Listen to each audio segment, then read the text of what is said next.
Ladies and gentlemen, episode number 432 live. Let's go. Happy New Year, first and foremost. Welcome back to the Archerverse. Of course, our new season is going to begin this Wednesday night. The Archerverse, the very 10:30 p.m. Eastern Standard Time for our very first episode of the year of 2023 for the Archerverse Wrestle Wars. And of course, it's being rebranded. We got a brand new arena. It's going to be one hell of a smoking stellar show because we're going to have championship matches all night long to kick off the new year. Celebrate 2023. Bring it in the proper way, and that's with one hell of a thrill ride of a show, and that's what we're going to be doing again Wednesday night, 10:30 p.m. Eastern Standard Time. That is the beginning of the new season here at the Archerverse, and we of course begin Wrestle Wars Genesis Wednesday night. But tonight we get a little business taken care of. Of course, we all know that there were rumors for weeks circulating WCW, Vinny K, Alan Severn, the Wolfpack. And then, of course, just yesterday, news came to pass that the rumors, or dirt sheets, whichever you want to call it at the time, are no longer dirt sheets or swirling rumors. They are factual information. Vinny K has given up his shares and sold WCW Starrcade to Alan Severn and the Wolfpack. They have taken over effective immediately. What changes they'll make to Starrcade, I do not know. However, one change they did make that I can share with, and you've probably already seen it in the news, it's trending worldwide, but Alan Severn has already ordered that all WCW championships be vacated. So any champion in WCW is no longer a champion. They're former champions, and they'll be forced to claw their way back to the top of the food chain if they want a chance or a shot at a championship in WCW. And that is going to begin tonight, because last night, anybody that was paying attention to YTD Academy, you saw that there was 18 epic matches, and 4 of those 18 matches were qualifying matches for tonight. We started off with 2 Women's Royal Rumble matches, and of course the top 4 participants, or the remaining 4 participants, depending on how you want to look at it, glass empty, half full, name your cliche. The top 4 at each moved on to tonight's show and were entered into the first Alan Severn Open Invitational of 2023. And we're, of course, going to be crowning a brand new WCW Women's World Champion tonight. And if you didn't watch the matches last night, shame on you, first and foremost. Wait until you see the quarterfinals. It is going to be a smoking hot evening. Epic wrestling in store for everybody this evening. That is for certain. But as you can see, we're also starting off with a one-on-one matchup. How often does that happen? Not very often, does it? But tonight, it does. The reason, in addition to the 2 Women's Rumble matches, we also had 2 Eliminator matchups. 12 men went to battle, 2 emerged victorious, and we're, of course, given the opportunity to come here tonight and set the tone for the evening and go to war over the WCW TNT Championship, which, again, is also vacant due to the orders from Alan Severn. Again, Alan Severn and the Wolfpack have taken over WCW Starrcade and also the shares of Vinny K's company completely. They're not just in charge of the show, they now own WCW Starrcade. Actually have they have more shares than the Archerverse do. So that's going to be interesting. The power struggle might be interesting as we go forward. We'll have to see what happens there. But in any case, again, Happy New Year. I hope everybody had a fantastic New Year's Eve. Had a great time with the fam jam, friends, family, whatever you were doing. If it was a nice quiet time at home, or if you were out partying, whatever you were doing, I hope it was a great time. But welcome back to the Archerverse. We're going to have a good time tonight. That is what we're going to do. We're going to welcome in the new year again with a bang.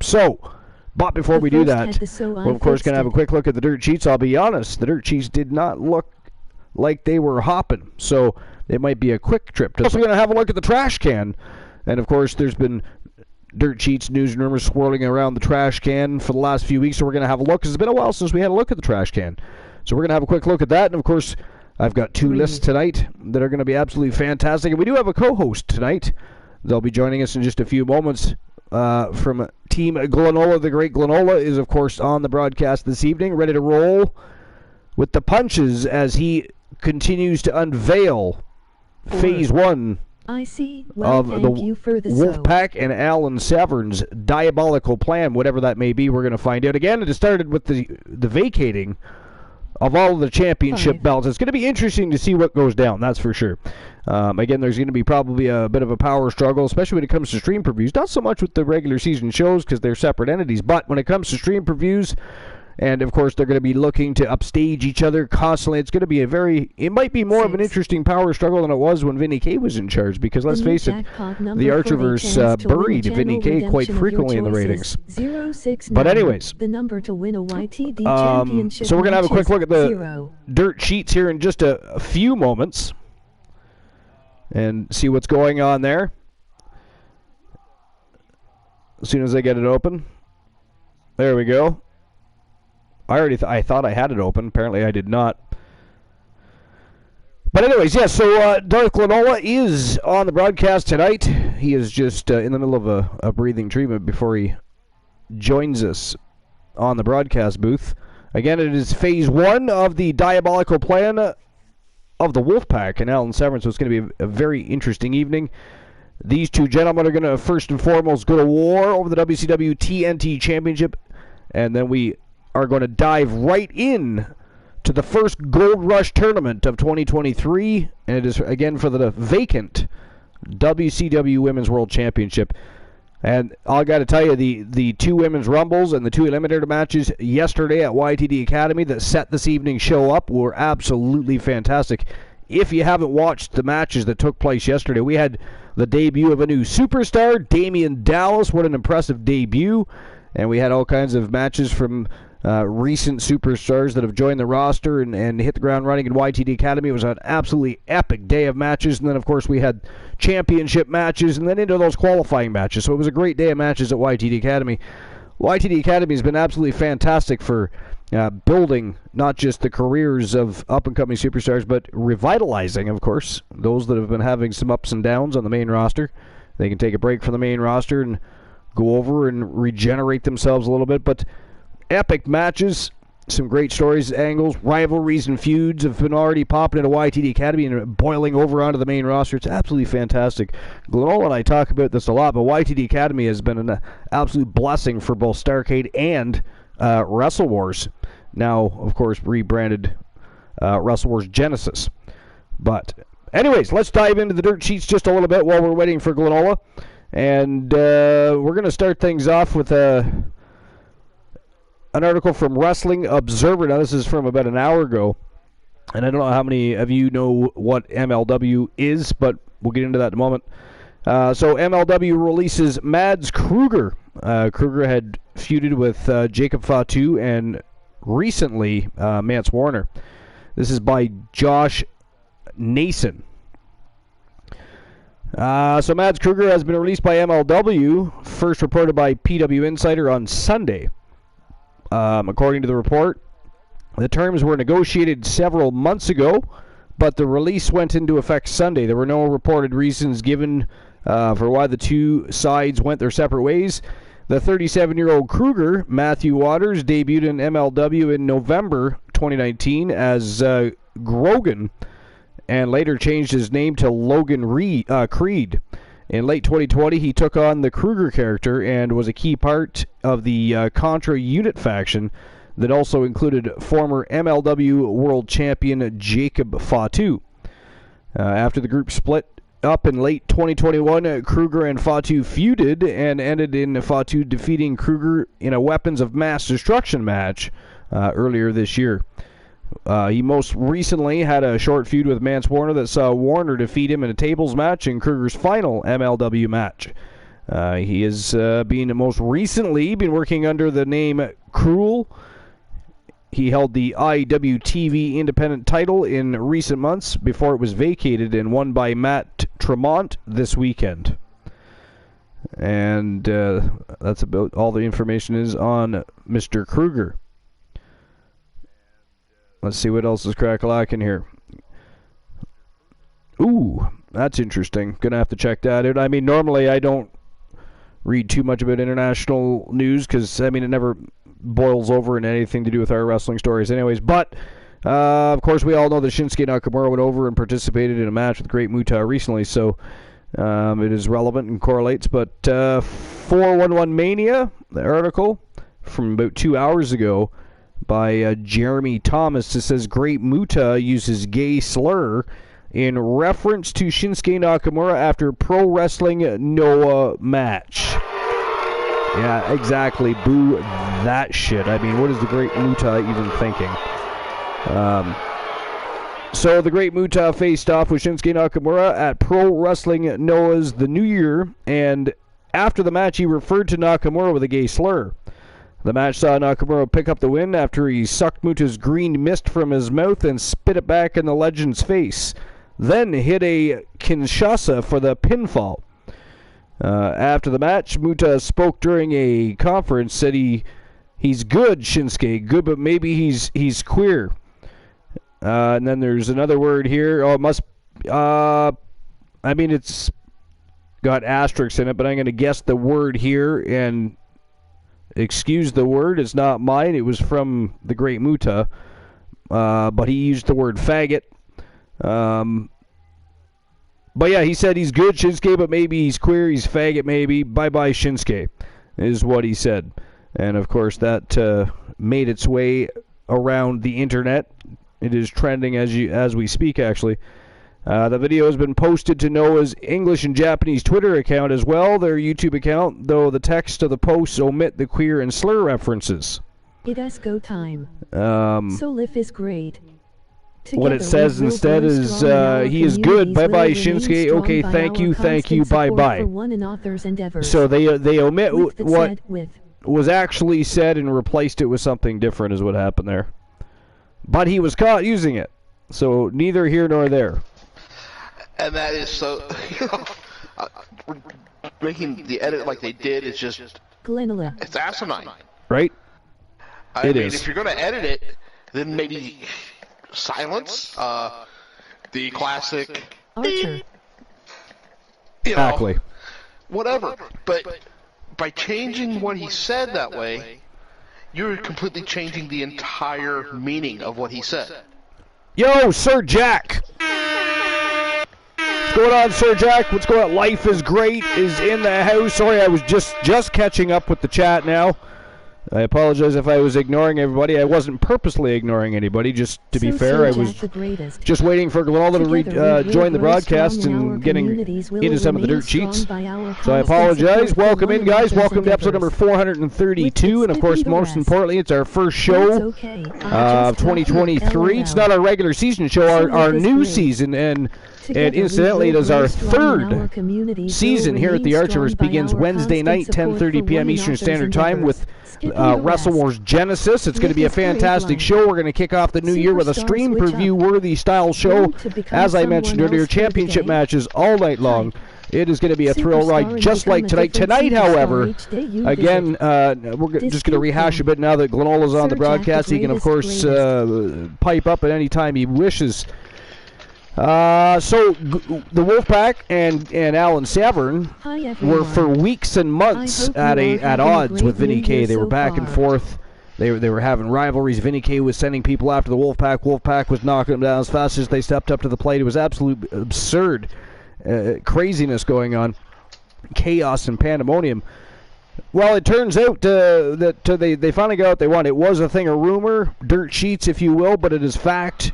Alan Severn and the Wolfpack have purchased Vinny K's shares of the company and now own WCW Starrcade and actually own more shares of the umbrella itself than does the Archivers. So again, could be very interesting to see what happens going forward.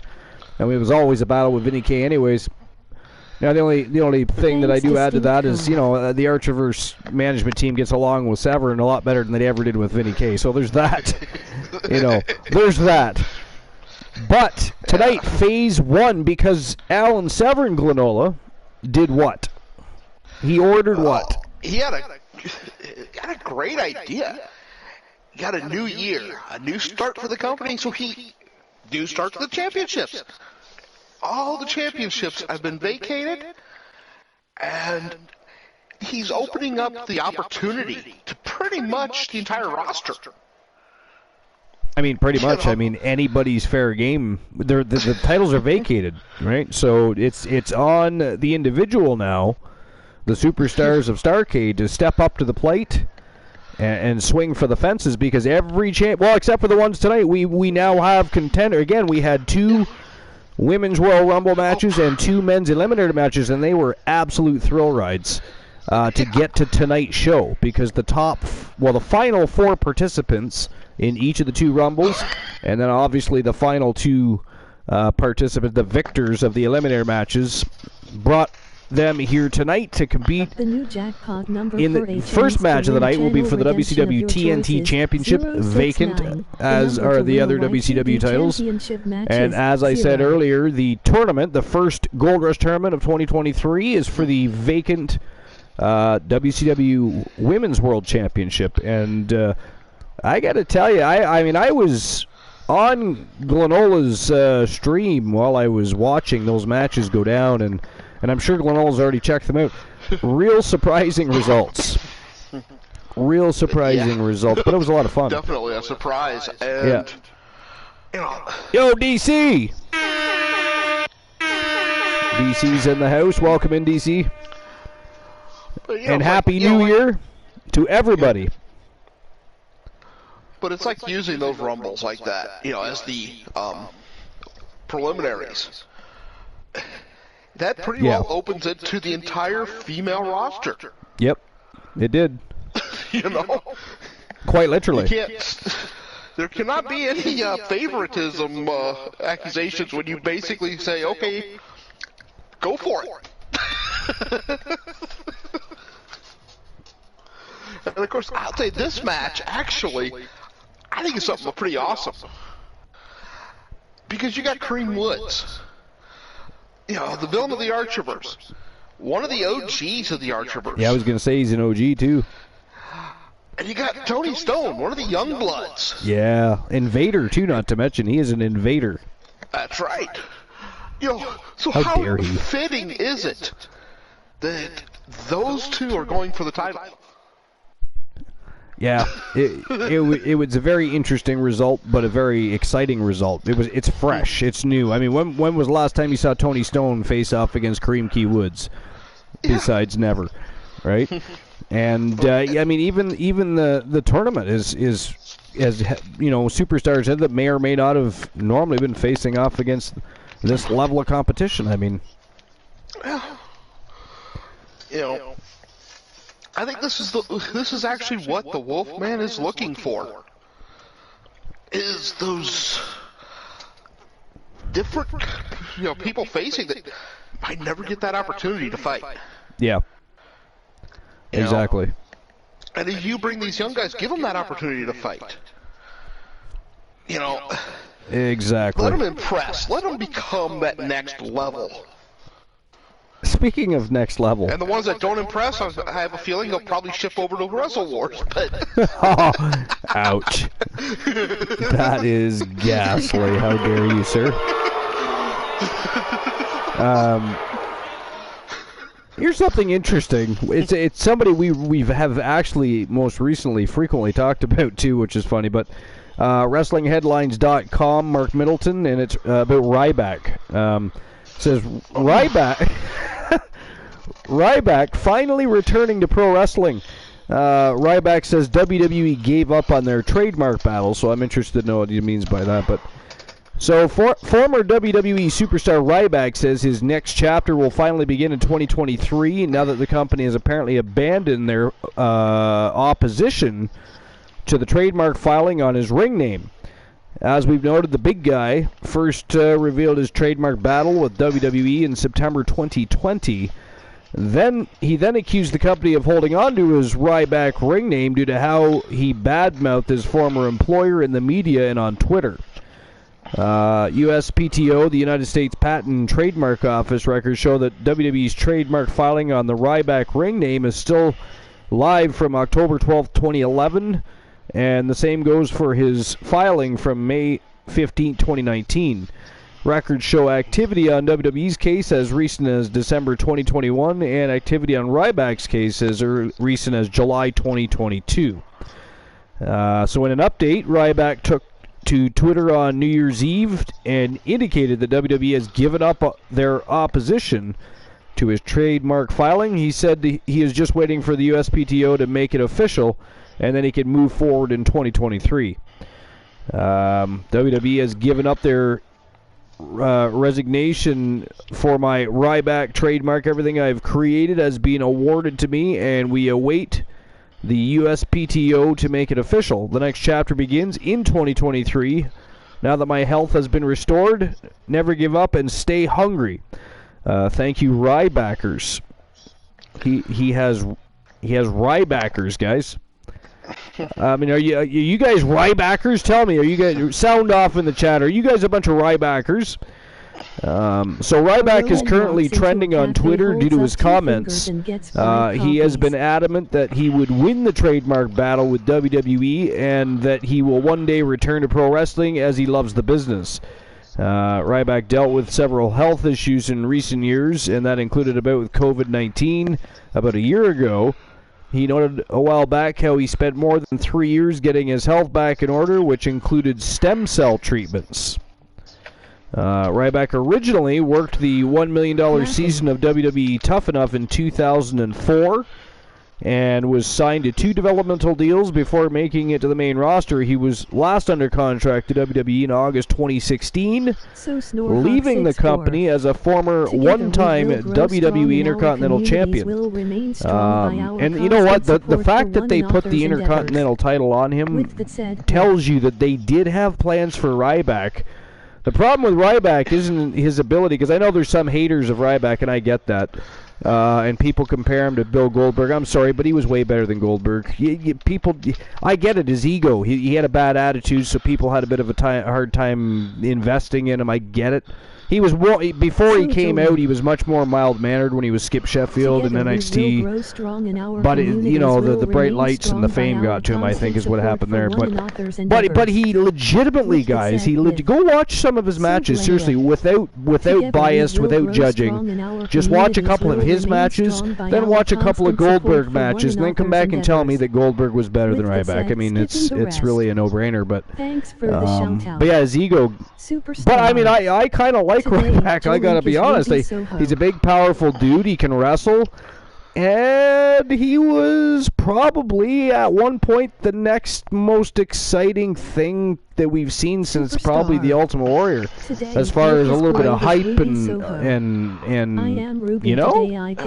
I'll tell you honestly, I enjoyed Ryback in the ring. Yeah. I really did.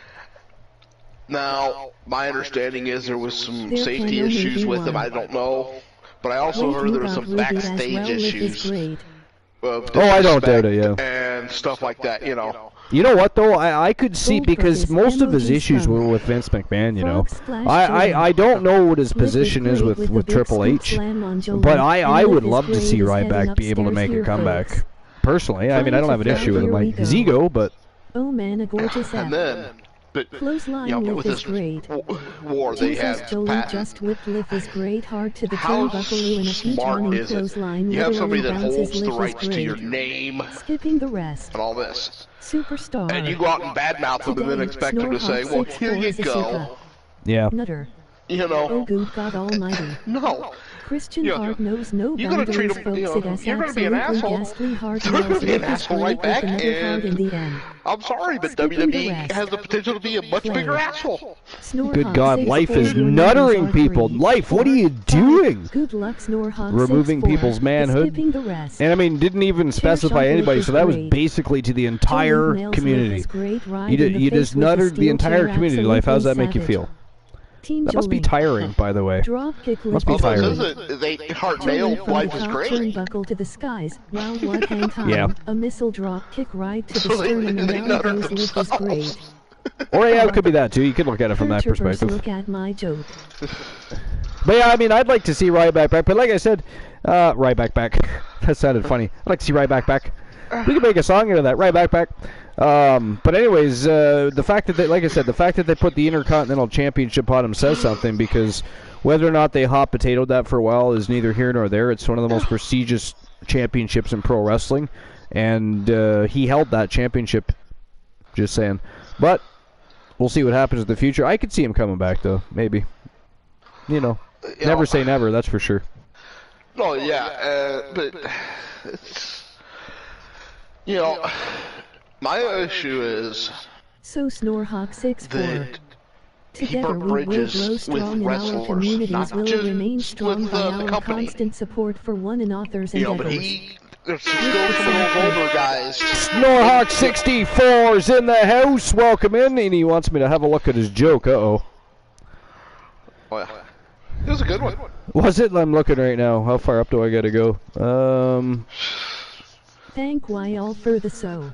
But The new jackpot number you got for a there's chance to win a wrestlers that channel redemption of your some big choices. names, I think, that 069, won't work the with number them. to win a YTD A championship Roman matches, walks into a 0. cafe, holds Okay, up 2 Joey, fingers, you can't and be gets so 5 hard, coffees. Wow. Play. Snorhawk 64, your numbers are 4, 9, 3. Good luck, Snorhawk 64. There are some amazing and fun channel rewards. Alright, let's see what's going on. I'm just catching up on the chat here. Oh, hey Archer, Hey, if you I haven't will already, be looking, I have to yeah, do you my haven't. count at night, I take a suggest bit. for the new year we You're get a welcome, new number Snorhawk for the 64. channel redemption. I know nobody has won that number. And nobody won, well, nobody, I guess nobody's won the new one yet either, so. Play. Glenela, your numbers But are at 6. least, I like how, I love how Good Stream luck, Elements Glenela. refers to There you are as some amazing Glenela. and fun channel rewards to choose from if you are You the sound like you just should be a best. boat, like you're a Play. gondola or something. Glenela, your numbers are 1. Jump 7. on the Glenela! Good luck, Glenela. We There might are need some to amazing and bring, fun channel rewards bring to some, choose from if Glenalians you are the around. chosen. No Glenalians here. They are not welcome. They are savage, Play. devious, diabolical little bastards. 8, 6. I mean, they are Good worse luck, than Joey. you in There your are some prime amazing during and your fun heyday channel of villainy. rewards to choose from They are if you gas are little the shits. chosen. They're not welcome here. We will flush those little turds. Alright.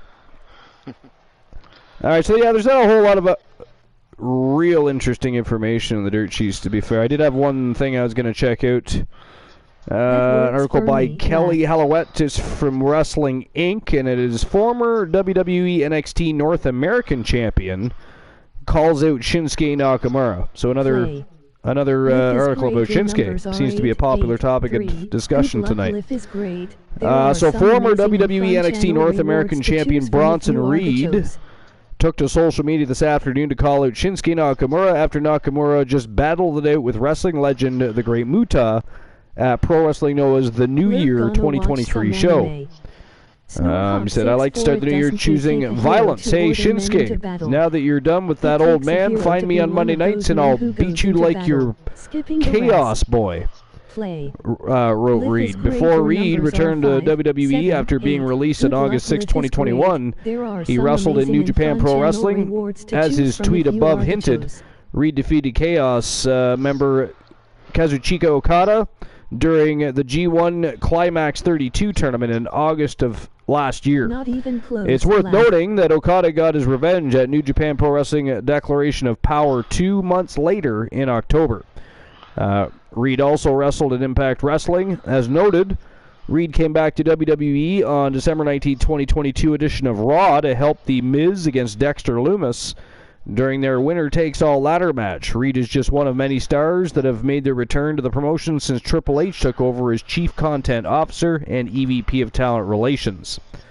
Reed's first WWE run started in January 2019, where he was an NXT North American champion for more than 60 days. His title reign started after he defeated Johnny Gargano in a steel cage match and ended with a loss to Isaiah Scott, who was a current AEW star, Swerve Strickland. Reed's last match was on July 27, 2021, when he lost to former WWE superstar Adam Cole. So again, just another example of, superstars making their way back to the company, really. I bring that up only because we were literally just talking about that, so. So one more thing to touch base on, and only because we were literally just talking about this fella. Hey Archer, while we're discussing things, why don't we go ahead and just fire up the match? We could do that. Are people ready to get things rocking and rolling? All right, so we can absolutely do that. Get episode number 432 live on the go. And just another little bit of a history lesson here for anybody that's just tuning in and may or may not know what's been going down over the past several weeks. Again, the rivalry and then the chaos, the pandemonium that transpired between Alan Severn, the Wolfpack, Vinny Kay and his cronies, all came to a halt as of yesterday because it has been made official that Alan Severn and the Wolfpack have purchased the 50.5% of the shares of the wrestling promotion, the umbrella that encompasses WCW Starrcade and the Archverse Wrestle Wars Genesis, and they are now in control of WCW Starrcade. Now, the first change that they made going into 2023, which brings us to tonight, is that they vacated all Starrcade WCW Championship belts. So, yesterday, YTD Academy held 18 matches. 4 of them were qualifiers for tonight. 2 of them, Women's Royal Rumbles matches. The final 4 participants in both of those matches made their way to the tournament. The first Alan Severn Open Invitational of 2023 and the first Gold Rush Tournament of 2023. And then we had 2 Eliminator matches, and of course, Tony Stone from Team YT Shadows and the OG villain of the Archivers, Kareem Key Woods, was the other victor of the second Eliminator matchup. And again, as Glenola had stated earlier, very fitting, very cool that the OG is in this matchup because he's been around since this is his 3rd season here at the Archiverse, and he's won many championships, but it's just interesting and cool that he's still not just around, but still at the top of his game, winning matches. He's now fighting for a vacant championship with one of the, as Glenola referred to him as one of the young bloods, one of the invaders from Team Dogface, of course, those villainous, traitorous. Now, they are traitorous and treacherous. I mean, if you were never traitorous and treacherous, they definitely are, Glenola. All of them. All of them. They cannot be trusted. But Tony Stone, Kareem Key Woods, iron to gold match for the vacant TNT Championship. And that's the first match to set the tone for the evening before we get to that Gold Rush tournament. So, that said, are you ready, Glenola? I am always ready, you know that. All right. So, without further ado, ladies and gentlemen, episode number 432 live. Let's go. Let's get this championship on the line. Here we go. All right. So, now. Oh, wait a minute. Does anybody want the betting line open for this match? All betting lines are open for the night. Oh, they are? Okay, so let me go ahead and take care of that. I just about forgot. Just about forgot. Okay, I'll take care of that right now.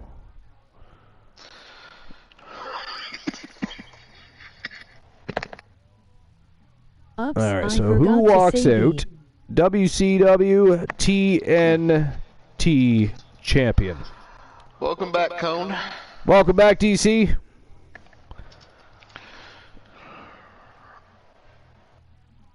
All right, is it going to be Tony Stone from Team YT Shadows, or is it going to be the villain of the Archiverse from Team I'm Just Key? And Kareem Key Woods. Glenn Archer. 5 minutes to make your bets, as always. And there we go. Betting lines are officially open. You gambling fiends can go ahead and bet your houses, your cars, your wives, your bank accounts, whatever you want to gamble away there. I'm always happy to take your funds. The house is, anyways. House always wins.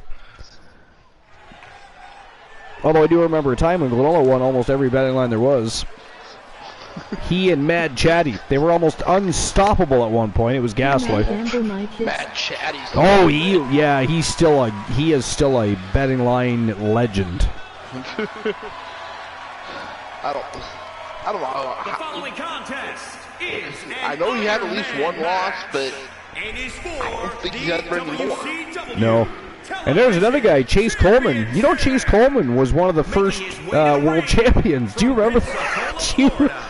I'd have to go back and look to see what number champion he was, but he became one of the first world champions. Friggin' hilarious. I mean, we were always making fun of him. Ladies and gentlemen, by night's end, we will crown a new champion. No offense to you, Cole, but yeah, the Blueprint, Chase Coleman. He won a lot of titles back in the day. Titles that don't exist anymore. Titles that were around and circulating in the early days, but it didn't matter because before he went and ventured to new journeys outside of the business, he made his mark on the World Championship. Yep. The new jackpot. Nobody ever thought that was going to happen. Channel redemption of your choices. 069. The number to win a but it did. Championship matches 0. And here comes the villain of the Archiverse, the OG villain, Kareem Keywoods. All right, so that article I was talking about was actually about Kazuchika Okada. We were just talking about him in the last article. This is WrestlingInc.com and by Ella J. So since 2007, Okada has spent most of his career inside the walls of New Japan Pro Wrestling. And by the way, he is one of the most fantastic wrestlers you'll see today. He's absolutely awesome. He's got that strong style just like Shinsuke Nakamura, but I'd say he's a little more daring when it comes to the technical. Like Shinsuke, I don't think he's quite as technical as Okada is. But anyways, neither here nor there. They're both amazing in their own right. So, through his enthralling bouts, numerous championships and long tenure, the Rainmaker has become inherently synonymous with the New Japan Pro Wrestling brand, to which the G1 Climax winner has a deep loyalty. As many of his fellow New Japan Pro Wrestling wrestlers branch out to explore other promotions in the world, Okada has a different vision for his future. He said, I think that New Japan Pro Wrestling is a gold standard, he said in an interview with New Japan Pro Wrestling. So I think what we want is for other wrestlers from outside to come here and see what it's like to compete against the best. When you look down the line, New Japan Pro Wrestling wrestlers are being called to these other places because we are the best. So we have to prove to the world that we are still number one by having the reverse happen. The only thing I will say is that you won't see me go elsewhere for a long period. I'll always be representing New Japan, Okada assured. Outside of brief stints or one-off appearances in outside promotions, Okada has widely remained in the vicinity of New Japan Pro Wrestling home base, claiming the company's biggest prize on 6 occasions from 2016 through 2018. And Okada secured the longest IWGP Heavyweight Championship reign, holding the title for an impressive 720 days. Okada pivots to Switchblade Jay White in hopes of reclaiming singles gold at Wrestle Kingdom 17, where White defends his IWGP World Heavyweight Championship. Guys, where does pacing come into play? And other than that, I don't see a whole lot of real interesting information, other than, I guess, Nick Aldis is officially a free agent. Now, of course, we know Nick Aldis. He wrestles with Elijah Archer, part of the Coalition. But as far as other promotions, he is a free agent, and this is a ringsidenews.com article. I'll just touch base on it quick. Felix Upton, Glenol, are you familiar with Felix? I don't know if we've read any of their articles or not. But Not off the top of my head. No, I don't think. But anyway, 2023 just started, and there are a few stories that are worth paying attention to. Now fans will need to keep their eyes on Nick Aldis to see where he might end up next. Nick Aldis, who is known for his work in promotions such as TNA and NWA, made the announcement via social media that he is a free agent, and he said he's looking forward to exploring new opportunities and taking his career to the next level. The pro wrestling business is buzzing about Nick Aldis' future, speculating on where he might land next. Some suggest that Nick Aldis could return to Impact Wrestling, while others believe that he might join WWE or even AEW. While speaking to Sportskeeda, the former NWA World Heavyweight Champion went into his departure a bit. Right now he's a free agent and is as simple as that. He said, and I quote, "Free agency, that's it, dude. I know it's being suggested that there must be something else. Truthfully, I want to explore free agency. I want to be free of a contract and a certain brand commitment and sort of branding of any kind for a minute and just see what comes next. It was just time to move on, that's all. I have businesses. I have Legacy Sports Nutrition, and we have other businesses that we are working on. As far as wrestling at this point, I feel like I can deliver whenever. I just love the business, and I feel like I can contribute to a pretty high level, but at the same time, if I'm going to spend time away from my son and I'm going to keep taking bumps, I got to be feeling it. It's got to be something that I'm passionate about. I've got to be feeling it. I've got to feel like it's going somewhere. No matter where Nick Aldis ends up, it's clear that he is a talent that deserves attention. With his impressive in-ring skills and ability to connect with fans, Aldis is sure to make an impact wherever he goes. We'll have to see where Nick Aldis ends up. He could have a few options on the table. If anything, this is just another pro wrestling story that will develop in 2023. Well, I mean, I figure if he ends up in Impact Wrestling, he's probably going to end up in WWE. That's what I'm going to say at this point. That could be. Yeah. Okay, Cone, we'll be waiting for you. We will, Cone. We will be here waiting for the VIP of the Army. Yo, Techno! What's going on, Techno? Appreciate you being here, my friend. What's going on? What's new and exciting, Techno? What's going on in Technoville? You Archer. And by the way, Techno, did you see Mnemonic's debut? Actually, Mnemonic's has had more than one match now, but did you happen to see Techno's, or not Techno's, you don't wrestle, you're the manager. Did you see Mnemonic's debut? It was epic. We just had a pinfall by Tony Stone over the villain of the Archivers, Kareem Key Woods. I'm not sure if that was the first fall of the match or not at this point, though. Joel Link, are you here? Was that the first fall? Or anybody else that might know? I think Joel Link is here. Or Life? Somebody? In any case, that is at least one fall for Tony Stone. Techno, yeah, you can find it on the Discord under YTD Academy Dark Matches. It'll be in there, or you can go find it over at the Shark Tank. It's on YouTube as well. That's where the match took place. So. You Life is great. Can we get a shout out? Oh, never mind. He shouted himself out. I just noticed that. Soul Embers, welcome in. Appreciate you stopping by, my brother. Happy New Year to Soul Embers. What's new and exciting, my friend? How are you and Girly Girl doing? Did you and Girly Girl enjoy your New Year's Eve? Superstar switch up. Well, I got to tell you, Glenola, I think that the Severed and the Wolfpack's plan so far are playing it very nicely, because this has been a very good match. And there is a fall by the villain of the Archivers, Kareem Key Woods. I think that might be 1-1. I could be wrong. I'm not entirely sure at this point. And that could be 2-1. He just got a submission fall as well. 2 back-to-back falls for the villain. How's it going, G? So yeah, anyways, Soul Embers, how was your New Year's Eve?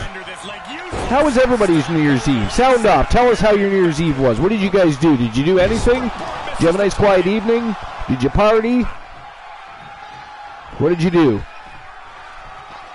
First and foremost, did you have a good time doing it? Because that's what's most important.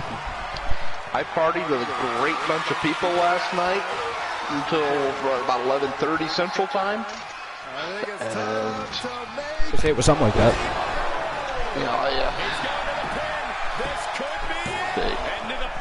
Overall, so I'm doing firing frogs here.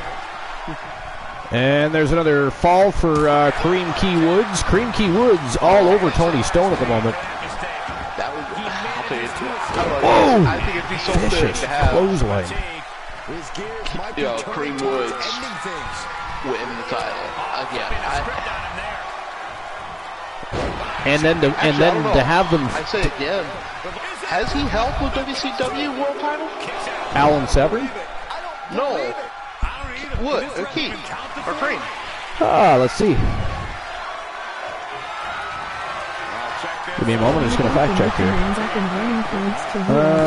WCW former champions. Oop, that's the Battle Royal Championship. Wrong belt. Alright, let's see here. Well, Stone just picked up a pin. And it looks like Kareem Key Woods has not been the WCW World Champion. Reese the Voice Williams has been. Uptown B. Henry, but not Kareem Key Woods. There we go. Not only. Matter of fact, Reese the Voice Williams has held the WCW Championship the most times with 4. Nice. But how fitting it would it be for the Key to win that title? That's eluded him. Man, oh man, these guys are just going back and forth with fall attempts here. And there's another pinfall by Tony Stone. I don't know what we're at. You are following the very best in fantasy wrestling excellence by name period. Welcome to the world's I wish they would have our heads up with before we could see the score. That would be nice. I don't know why that they didn't think of that. Like it is an Iron Man matchup, which means pinfalls, submissions, each of them trading back and forth. It's nice to know what the count is. But hello, Bulldog Eddie Adams. Welcome in.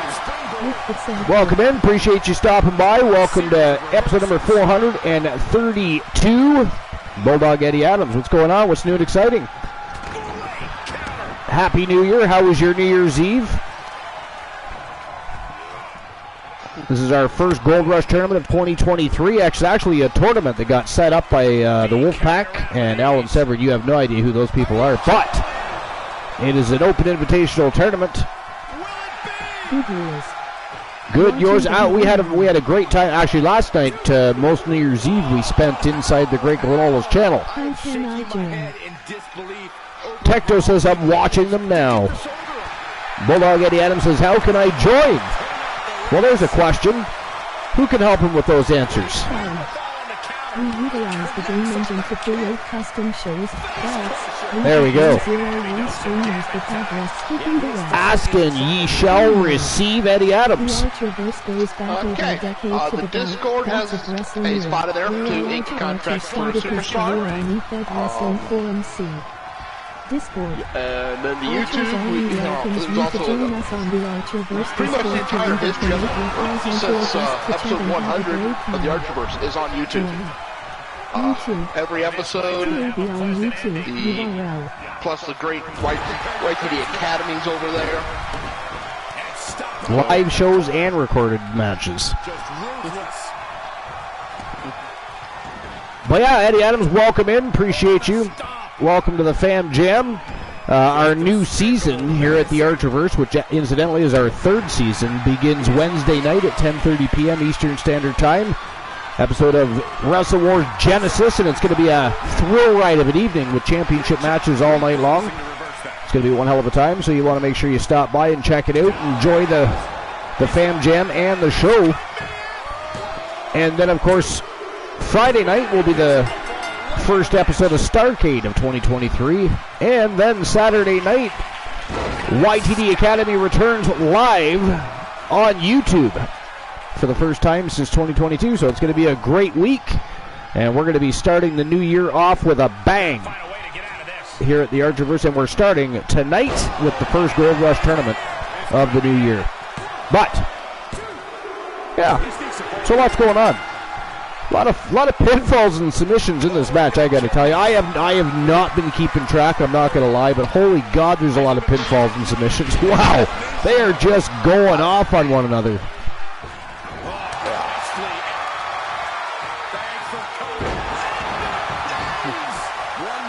As I said, Kareem Woods, I mean, Team Key has been a great influence for both your channel, my channel, and a lot of channels. You know, he's helped us out. You know, helped everybody out that he can. I would say that might be an understatement. I mean, they did such a great job of supporting us, spreading the word about our channels, getting people interested in investing in what we were doing, helping us get to affiliate back in the day. Yeah, so I mean, they're amazing people. You know, of course, the Tons of Fun guys, one of the oldest running tag teams, or factions technically, in the Archerverse. That, you know, that is still going. Yeah, I mean, the only others that, I mean, obviously members of the Wolfpack, not necessarily, they weren't necessarily Wolfpack back in the day, but Demolition and the Hart Foundation, the Coalition, probably the only ones still really existing from those days that were OG tag teams, I think.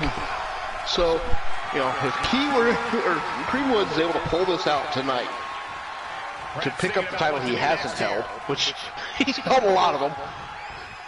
Well, I mean, you know, much like the World TV title, you know, the TNT Championship for Starrcade serves much the same purpose as it is a stepping stone. You know, it is prestigious because if you can manage to win that title, you're almost guaranteed a World Championship matchup at some point.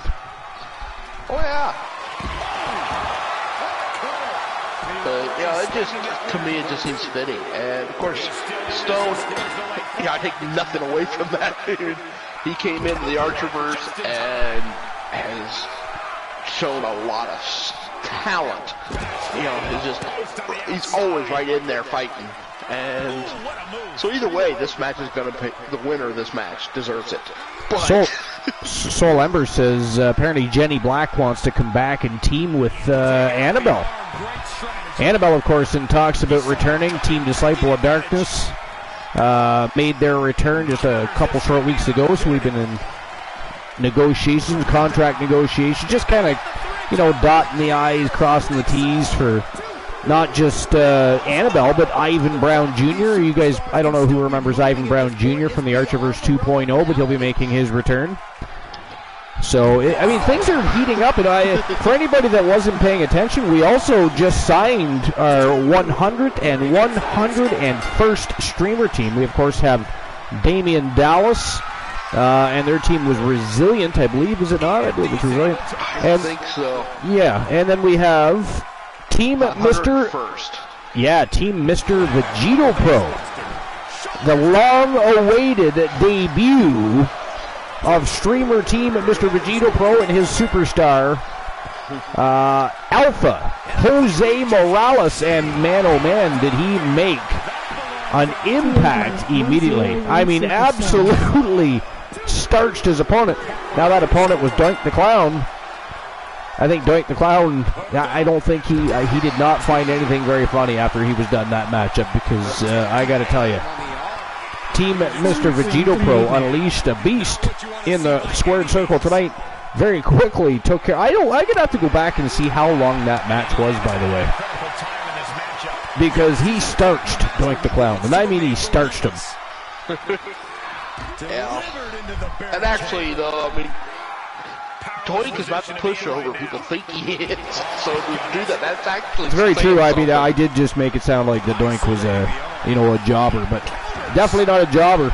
He's actually very formidable in the ring. Kind of scary when you think about it. Bit of a scary entity is Doink the Clown. But in any case, he got starched. I almost wish there'd be room in the Wolfpack Horsemen, but because Doink could be another fitting member. Number says TAB 101 Superstar. Sounds like a movie.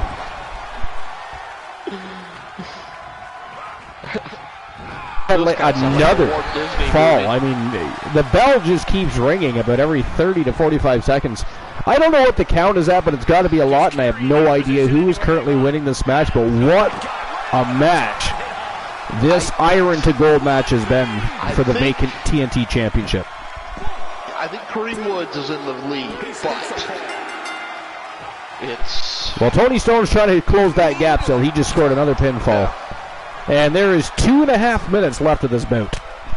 But, I've seen, there's more than once I've seen Key get a pin and then immediately get another pin. So, I don't know for sure. Definitely don't want to sell Tony Stone short. I mean, for all we know, he's in the lead. I don't know. I think you're right. I think Kareem Key Woods is actually in the lead at the moment. Just not 100% sure, but gonna have to. I think so. Do you happen to remember the command for Key? It's !Key. That's what I thought, but it didn't. Doesn't work. Strange. Whatever's playing here can be good. That's fine. I'll just shout him out.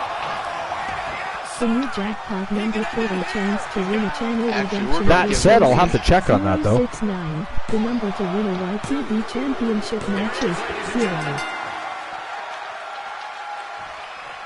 Yet another fall. We're giving the Key the Definitely not where you want to be right now. Good shout out. Carried like a ragdoll here. Oh, look at this. Play.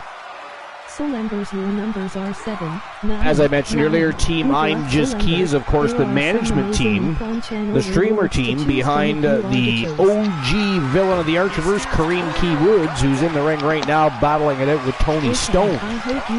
But he is actually a Twitch partner, and he is a variety streamer and a fantastic human being. He likes to help out new streamers, current streamers. He's a very good friend of ours.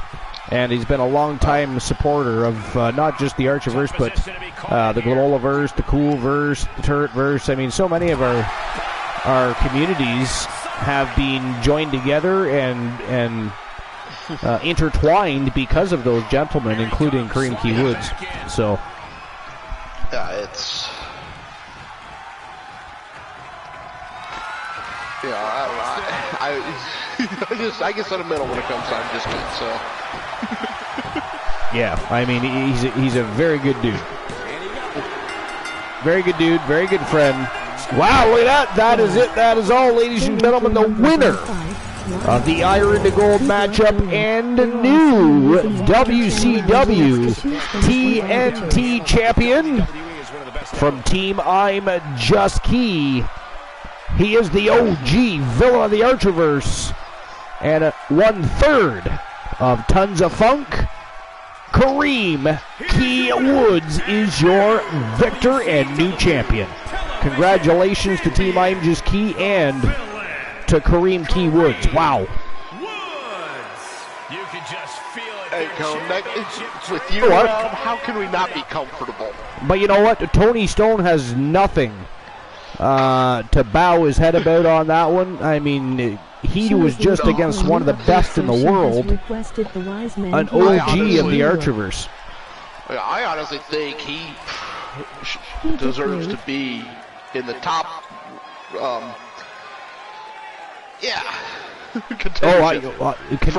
believe so too. I think a rematch is in order in the near future.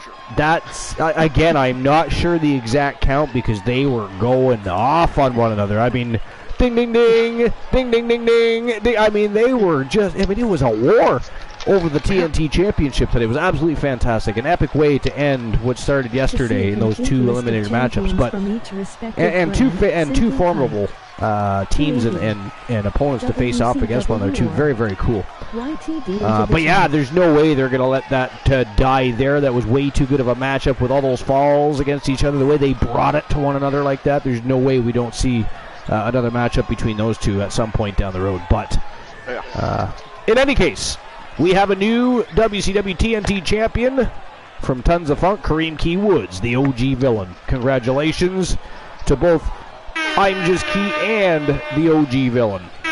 What a way to start the new year as champion. All right. That's right. Applaud the man. All right, here we go. Now for the main feature of the evening. Oh, and I got to, of course, issue the payout for the match if anybody bet on it. I'm not sure. I wasn't really paying attention to it much. I don't know if anybody bet against me. I was the only one to bet on that match. You were yeah, well, I'm not surprised. A lot of people don't bet on the first match of the night. Not really sure why that is. All right, here we go. The reason why we are here. The 2 Women's Royal Rumbles matches over at YTD Academy yesterday produced 8 superstars. And those 8 superstars, starting at the top of the quarterfinals, we have Britt Baker, DMD, representing Team Joe Link, and the Outlaws taking on Tamina Snuka in the first match. Second match of the night is Team Dogface. Is anybody surprised that a member of Team Dogface is in the damn tournament? I mean, seriously, they just keep popping. I mean, really, honestly, are they related to the Wolfpack? No, I mean, but I'll tell you, I got to tell you, their mentalities, the things that transpire around them. I mean, it's very reminiscent. But Claire Lay is awesome, though. So there's that. Oh yeah. Yeah, she's awesome.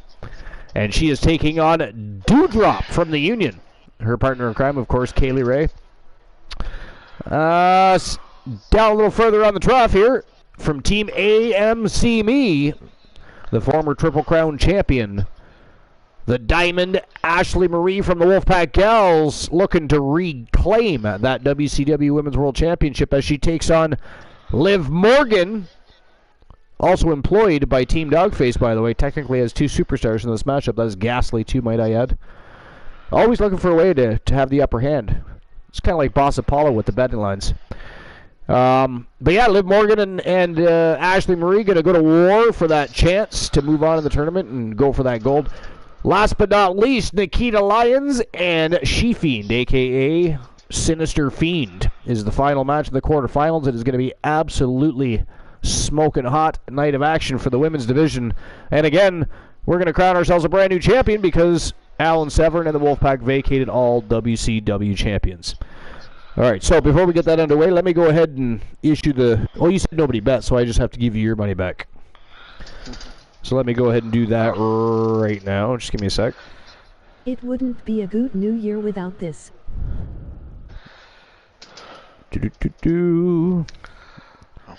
All right, so there we go. You should have your Archer vs. Bucks back as of right now. Well, thank you. And I'll open up the betting line for the quarterfinals. First match of the quarterfinals.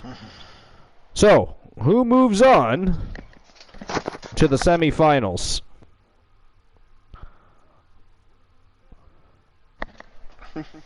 Is it going to be Britt Baker or Tamina Snuka? I think I'm going to go Britt Baker, Claire Lay, of course, Ashley Marie. And I think I'll go with the She-Fiend. I'll go with a complete sweep by the streamer teams. Team Glenola throwing it on the line. Just took the entire quarterfinals into his hands there. So Team Glenola says, and there's Boss Apollo, better late than never. Welcome to episode number 432, the first Gold Rush tournament of 2023, my friend. How are you? How was your New Year's Eve? And by the way, before you answer that, first and foremost, fantastic show earlier, sir. Fantastic tournament. Hey, Soul Embers, we're going to refund you that because as of today, all the titles were vacated. Yeah, there's no WCW champions right now. Well, actually there is. Kareem Key Woods just won the WCW TNT championship, so we have one. We have one champion in all of WCW right now. And how fitting is it that it is the villain, Kareem Key Woods?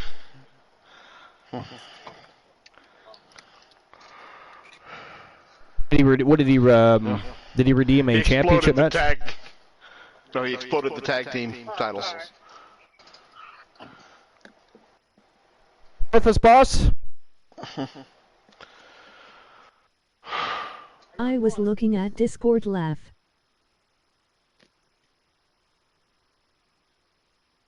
I can hear him slightly. I don't know if he's talking to us or talking to somebody in the background. How y'all doing? Oh, okay, you're very low. Yeah, I'm gonna let that tell my sound. I was on the highway. Oh, you're in your car? Thanks, buddy. Yeah, I'm on the highway on my way back. With hands free. Yeah, I'm on. Otherwise, one of my mods would have to ban you from the chat till you get home. Okay. How dare you drive responsibly and safe? Yeah, okay. But anyways, how was your New Year's Eve? It was wonderful. Some promotions have people via satellite. We have, of course, Boss Apollo via automobile. Alright, I'm just 20 minutes out, and I get back, I'll jump on. All right, no problem. So anyways, in the meantime... I'm going to pull a Boss Apollo here because it looks like everybody's voting for Britt Baker, so I'm going to put just a little bit on Tamina. You bunch of fiends. Somebody's got to bet on poor Tamina Snuka. You know what, though? I think everybody... Hey, Tamina Snuka made it to the final. She was one of the final 4 participants in the first... I was either the first or second Women's Royal Rumble at YTD Academy last night, so let's not sleep on Tamina Snuka. She actually looked real good last night. Go back and watch that match. Boss Apollo has temporarily left the broadcast. He'll be back as soon as he gets home.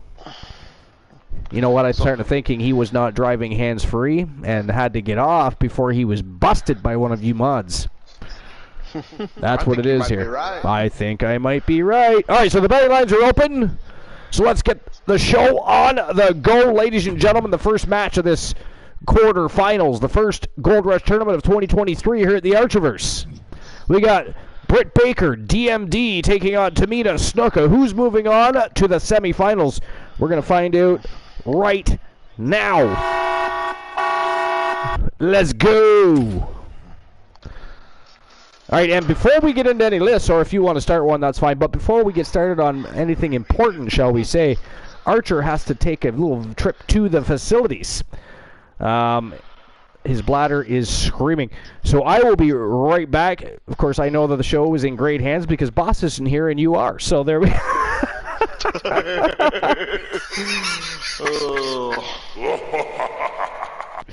Oh, I kill me sometimes. Don't applaud. Don't applaud. Who did that? Where's Froggy Ma? Is Froggy here? Who the hell did the applause? That was not an appropriate time for applause. I was being villainous, so to speak. Sarcastically humorous, if you will. But anyways, I'll be right back. Glenola, the ship is yours. Alrighty. I hope everybody's having a great day today. Mine's been okay.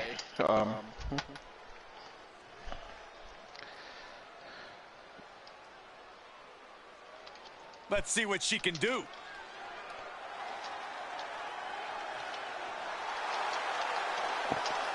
The following contest is a championship first-round match. Making her way to the ring, representing the Outlaws from Pittsburgh, Pennsylvania, the Women's Wrestling Champion, Brittany Baker. Now, this I think I'll try to do a list while Archer's start list while Archer's gone. Like every effort is some last-ditch scheme for victory. Well, you're so this is from Sportster.com. Daniel Batch, published January 5th of last year, or 2021.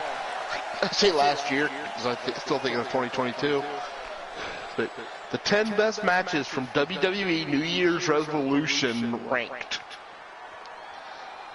So Archer will enjoy this because since it says ranked. Tamina is a scary woman. But number 10 on the list is the Tag Team Turmoil from 2007. Featured Tag Team Turmoil match to determine number 1 contenders. Featured the Highlanders, Jim Dugan and Super Crazy, the World's Greatest Tag Team, Lance Cade, Trevor Murdoch, and Crime Time. Crime Time emerged from the contest victorious and earned a title shot at Tag Championships. Experience that crowning achievement, or Tag Champions. of the Women's Tag Team Champions alongside a fellow veteran, Natalya. I wish I had seen that. Being New Year's Revolution, I was attacked with pay-per-view, and I didn't get pay-per-views very much. Actually, I only watched a couple ever, live. Because I'll be honest with you, I loved Crime Time, and I enjoyed the Highlanders. If this works, it could change the course of the match. Perched up top, standing leg drop. And a quick Happy New Year, Archer. Archer stepped away for a moment. He'll be right back. Well, that might have been closer than she thought it would be. Tamina sidesteps that. How you doing, Lila Cologne? Defense in this match. You got to find a way to create separation and buy yourself some time. Collect yourself. Otherwise, the beatings will continue. It's a battlefield out there, and you have to navigate around the landmines. And I'm sorry if I butchered the name. I am very bad with names. Out of the ring. What's next? Call me Little or LOL. So Lila Calol. Lil? Together we will grow strong and our communities will remain strong by our constant support for one another's endeavors. Wish it said flip. I have returned. What have I missed so far? Back. Well, Lil said Happy New Year. Oh, yo, hey, Lil, what's going on? Welcome into the show. Appreciate you stopping by. Episode number 432 tonight. It's our first Gold Rush tournament of 2023. Welcome in. How was your New Year's Eve? And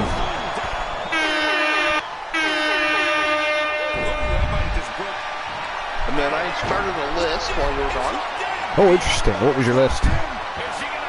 10 best matches from WWE New Year's Revolution ranked. Woo. Okay. Where did you get to? Number 10. I just finished number 10. Yeah, I just started it. Nice. That was good timing then. But yeah, number 10 was Tag Team Turmoil from 2007. Oh, okay.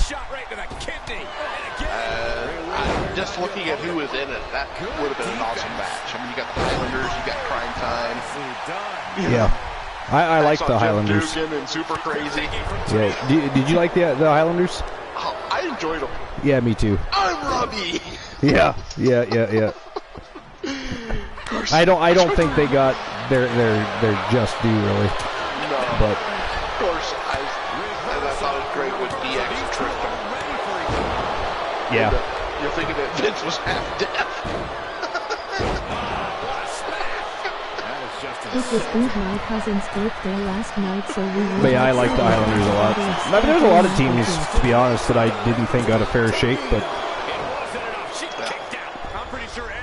they were definitely one of them. Of course, Crime Time, I mean, they were entertaining as all hell. Oh yeah, and they should have been champions. I think I believe they were champions, but they should have been champions more often than they were. They should have been champions.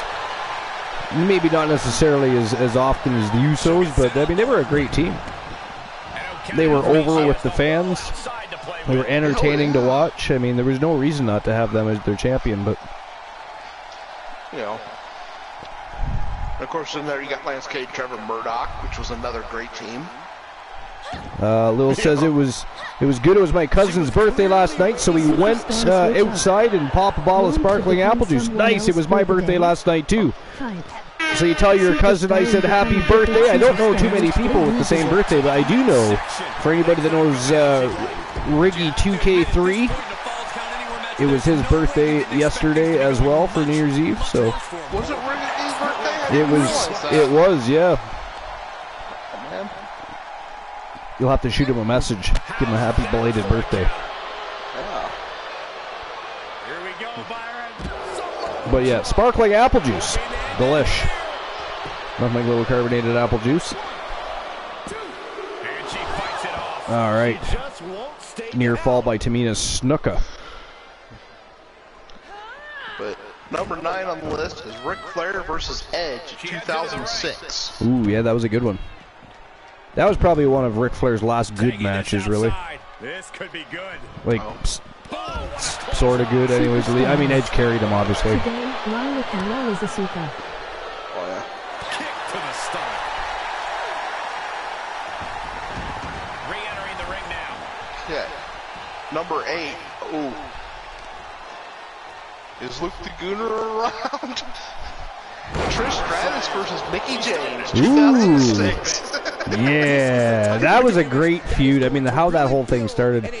Of course, Mickie James was basically Trish Stratus' stalker. Right? I think, and I believe as the storyline went, was actually infatuated with Trish Stratus. Oh, definitely. So, yeah. So that was that was fun. But,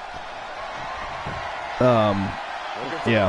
So, yeah, Luke Laguna, that's his favorite female wrestler, Mickie James. And number 7 is Mickie James versus Victoria 2007. And ladies and gentlemen, that is it. That is all for the first match in the quarterfinals. Your winner by tap out.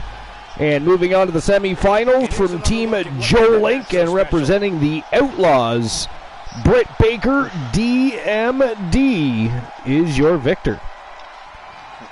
So, Glenola, it doesn't look like you're winning a piece of the pie by Superstar. You're placing your bet on Tamina Snuka. Well, I did it so that there was at least some kind of a payout. It was worth a shot. Jackpot number for a chance to win I was supporting. redemption of your I made my choices. prediction. 069. Clean sweep by the streamer teams. Championship matches 0. All right, there we go. Ooh, I'm the Viper today. You're the Viper Randy Orton today. I don't know who I am yet. Let's find out. Here is your winner, Brittany Baker. Cementing their name after that match. Definitely earning those. All right, let's see here. Superstar. Hulk Hogan. I am the immortal Hollywood Hulk Hogan tonight. I will take it. That's much better than Ruby Soho. Or Lita. I tend to get Ruby Soho or Lita. The DMD. Occasionally China. Yeah. Either is John Cena gaslight. versus Umega was a good match. Bill says John Cena versus Umaga was a good match. It was. Joe Link says the DMD. The DMD just won and is moving on to the semifinals. Joe Link, and congratulations, Joe Link. Versus Ric Flair. The team that, of course, manages the Outlaws and Britt Baker. All right, let's go. Let's move on. Matchup number 2 in the quarterfinals. Here we go. Claire Lee from Team Dogface taking on Doudrop representing the Union. Again, her partner in crime, Kaylee Ray. Claire Lee, multiple-time champion, would love to become the WCW Women's World Champion one more time. Let's see if she can take out Doudrop, or perhaps Doudrop simply drops a load on Claire Lee. Yeah, We shall find out. I've never How do I claim a wrestler? What I've seen, I've never not been a real fan of Doudrop. You haven't been a fan of Doudrop? No? No. You know, I mean, I think she makes a good tag team partner for Kaylee Ray, the Union, but I can't say I've been overly impressed by Doudrop. yeah. You just want to claim a wrestler. There is a redeem for that. There's a 5,000 Archerverse buck redeemed to claim a superstar for 30 days. And then there's one for, I think it's 6,500. Yeah, for 60 days, yeah. Yeah. You can claim either 30 days or 60 days.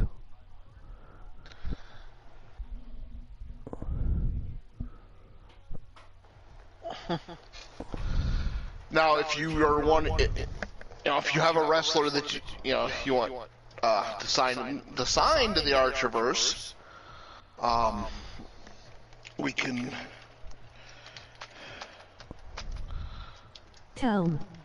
We utilize the game engine There we to go. create custom shows. All right, so anyways, we have I'm going to get the betting line. While you're getting that information, I'm going to go ahead and get the betting line open for the next match. The Archerverse goes back over And here we go. to the Goats In the of Discord Wrestling there, Europe, there's a where Elijah spot Archer started his that says career Inca on the Fed Superstar. Wrestling Forum C. And Discord. you can put the information in Archer's there. Army welcomes you to join us on the for the Archerverse Discord superstar to that read you're or wanting promote your created, content or just and, to chat and have a great time. Join. Archer will get to it as soon To as see he a can, or complete when list he's of got the time. champions from each respective brand, simply type All right, so here we go. Opening the betting line right now. WCW or Who's going to move on to face Chat. Britt Baker, DMD, in Rated RKO the versus D-Generation semifinals? X 2007. Is it going to be Claire Lay from Team Dogface or Doudrop representing the Union? Betting lines are officially open. And here we go. Claire Lay versus Doudrop. Let's go. Alrighty, so number 6 on the list here, we have Kenny Dykstra versus Ric Flair.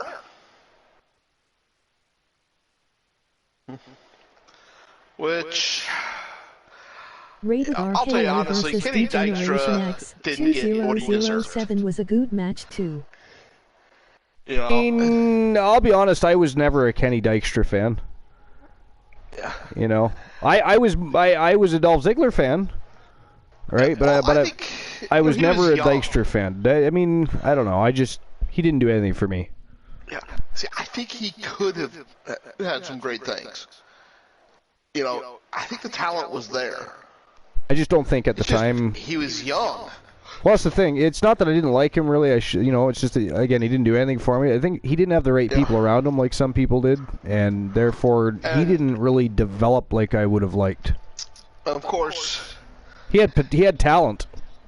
you know, but he had something major working against him. That's he was part of the Spirit Squad. You Yeah, know, well, I mean, after that, I mean, it's hard to recover. well, yeah, you're not wrong. Yeah. Low Alcohol says Rated RKO versus D-Generation X 2007 was a good match too. Can I manage a superstar? The arena's buzzing, social media's buzzing. Yep, those are the Well, if you just yeah. want to manage an existing superstar, that's the Claim a Superstar and Claim a Superstar 2 in the Redeems. Yep. I mean, after you're here for a little while, Lil, you'll, of course, gain some Archiverse bucks, and it doesn't take as long as other channels to gain Archiverse bucks around here. You can also earn extra Archiverse bucks by participating in the betting lines and betting on matches and trying to win a little bit of extra cash.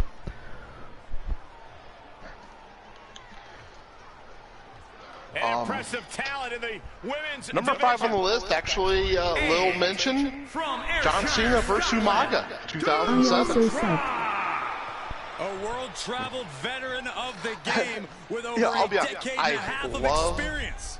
Yeah, Dewdrop has you know, won titles all the over the world, wrestler. and she is certainly looking to I was not replicate impressed that with success Umaga as a here character. in the WWE.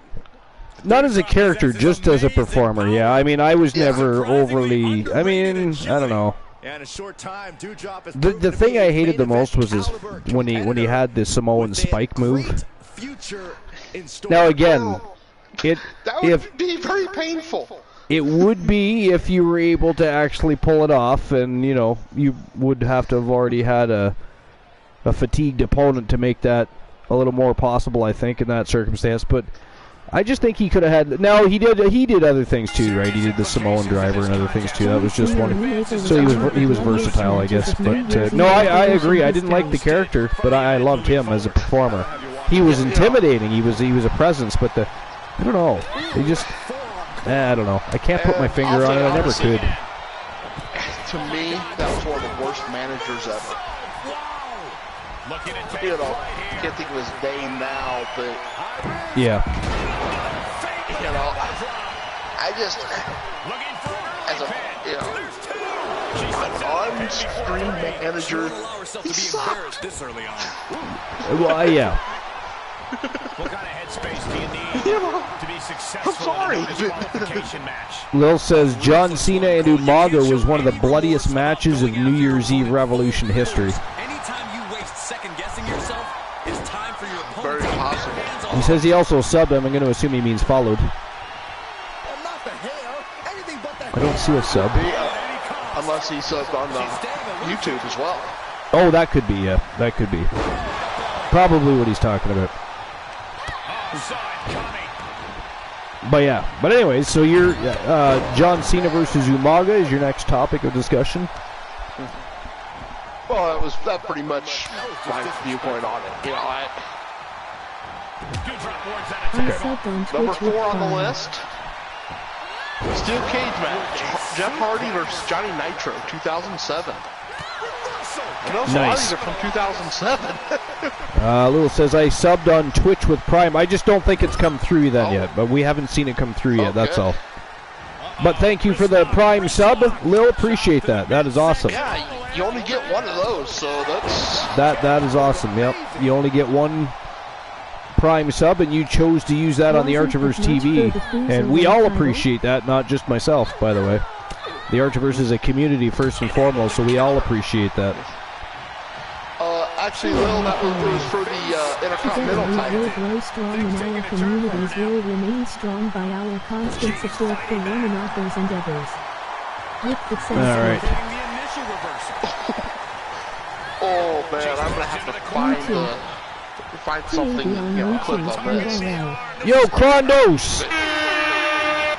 Welcome in, Krondos. What's going on? How was your New Year's Eve? Happy New Year. Happy New Year, Krondos. Always good to see Krondos in the house. Bunch of legends in the building tonight. It's fantastic. Will remain strong by our constant support for one another's endeavors. With success, skipping the But rest. Johnny Nitro challenged Jeff Hardy for the Intercontinental title in a steel cage match at the 2007 event. Saw some unique offense in this match, which of course you would with those two guys in the ring. Yeah. Threw a power bomb off the top of the cage. Oh, And some yeah. high flying tactics. Yep. No, really. Jeff Hardy, Johnny Nitro, high flying tactics. Couldn't believe that.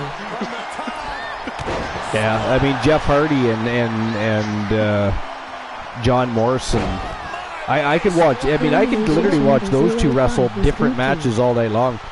They would just continue to put on clinics. Because, I mean, they can wrestle technically, they can high fly, they're good at taking bumps, telling stories in that ring. I mean, they would just wrestle, they would be a great rivalry to watch. Not just a one-off match, but a rivalry. The match ended when Nitro was attempting to climb out, but Hardy kicked the door open, crotching Nitro in the process. Yeah. Oh, just to escape. Ghastly. Oh. This has become a monumental struggle for these That's just evil. It You gotta is. find a clip. Of course you want to find a clip for that. Little says Elimination Chamber 05 was good too. Number 3, Lil's already mentioned. Oh as God, well.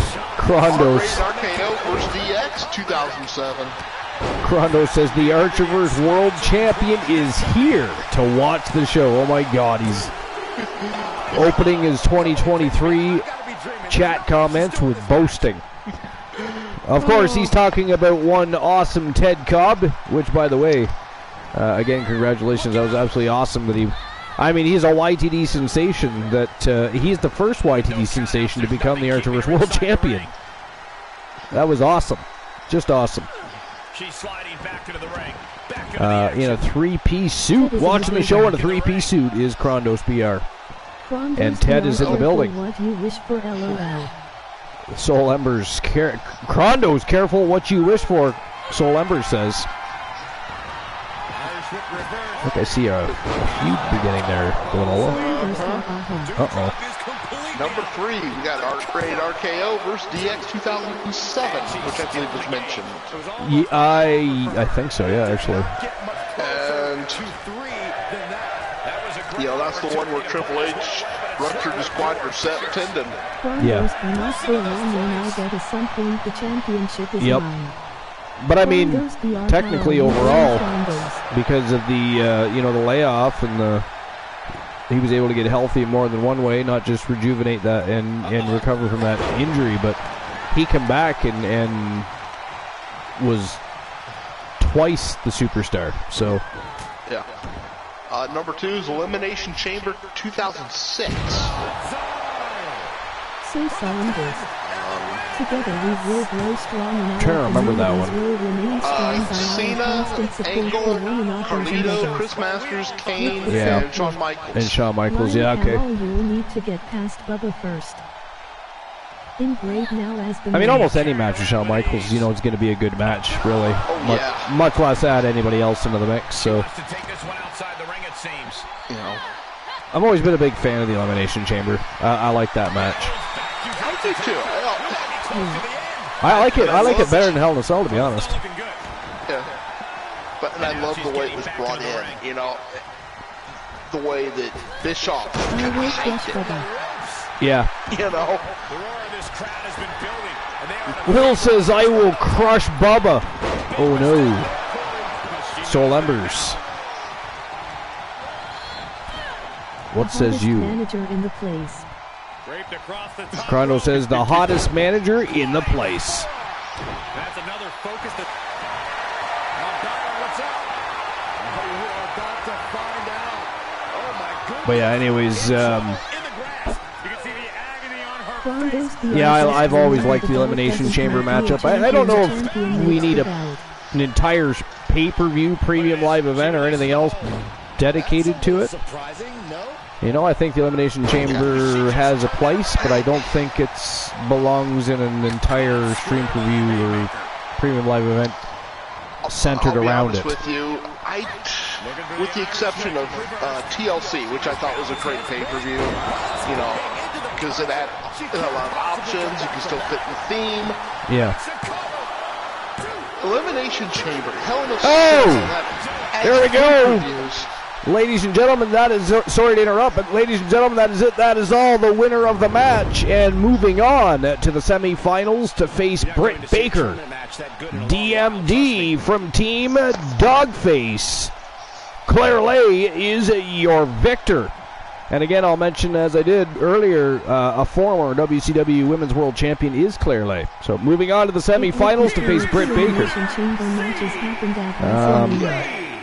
It would be cool if Elimination Chamber matches happen at WrestleMania. Actually, to be honest, in my opinion, I think that the Elimination Chamber belongs at Survivor Series. I think it would be an added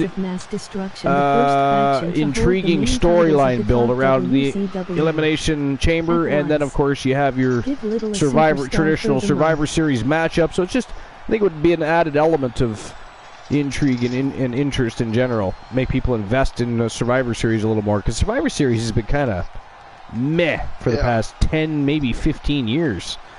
Well, I mean, this year it was good. This year it was good, right? This is the best Survivor Series we've seen in many moons this year, so I give them credit there. But prior to that, probably 10, 15 years since we saw a good Survivor Series, I think. But unfortunately, Elijah Archer already has a manager. Give Lil a superstar for the month. All right, there you go, Lil. I'll take Archer. Yeah, you can't claim Elijah Archer. Yeah, if they already have a manager, you can't, obviously. I don't even know if Archer's on the list. I don't think so. But, I mean, if you go to the Discord there, Lil, and scroll to the bottom of our Discord, you will find a section that says Claim a Superstar, and you'll find some superstars in there. And then we have a spot. Do we have a spot for Claim a Super? I believe we do have a spot where we go in and you can make your claim to that superstar. Paul Heyman Manger for Bubba. I don't know. Let me see if I can find it. Claim a Superstar 2, Paul Heyman, manager for Bubba. So technically a manager to join the Weapons of Mass Destruction too, I suppose, because he wouldn't be managing just Bubba, if he was to cross that line and join the dark side. There's a spot that says Claimed Superstars, and you can put the name in there. Yeah. And the claimable superstars, I think, are listed at the bottom, are they not? Army welcomes you to join us on the Archerverse Discord to either promote your content or are they not or there just anymore? to I chat forget. and have a great time. Now you got me looking. Look, you can't count. Yeah, no, I don't think we have it anymore. So basically, you just got to claim the superstar, which Glenola did for you. Tell us who you're claiming, or go to the Discord and go to the spot that Glenola just told you about. What's it called again? It just says Claim a Superstar. Yeah, there you go. So go to that. Claimed Superstars is what it's called. It's there it is. The TAD Wrestling Alliance Entertainment. Yep. And just put in there who you're claiming. And if they're available, we'll definitely. So Soul Embers, you got to go in there and make your claim to Paul Heyman as well.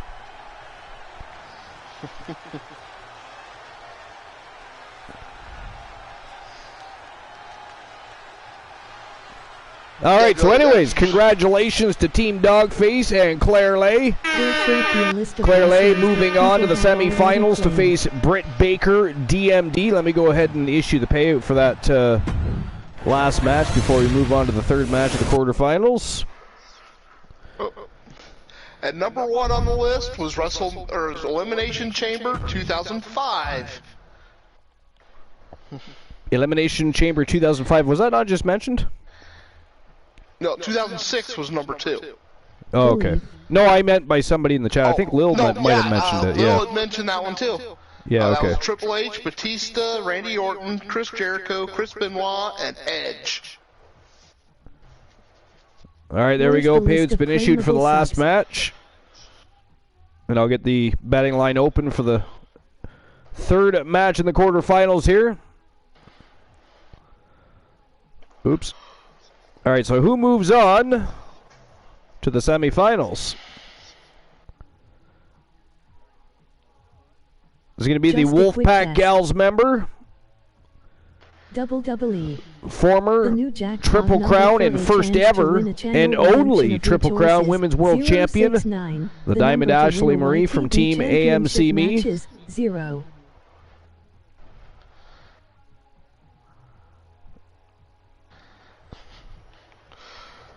Or Liv Morgan, representing Team Dogface, the OG invaders of the Archerverse. Kinda it as a list of wrestlers that are claimed, so anyone not listed is claimable.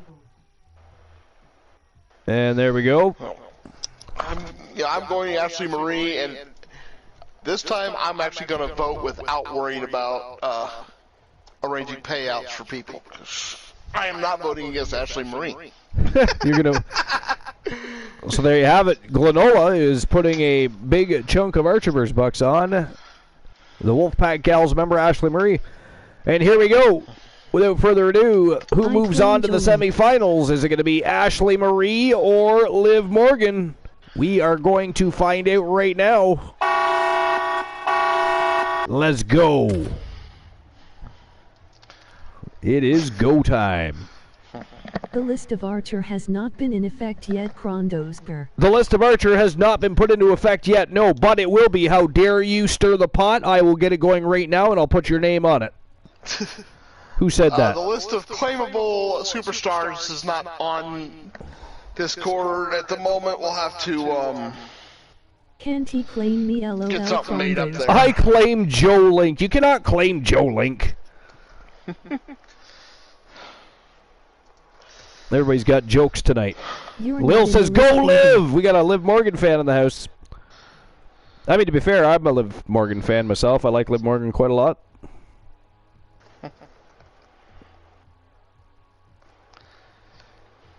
Chrono says, you're not in the list, baby. You're totally claimable. You're totally claimable. I mean, to be fair.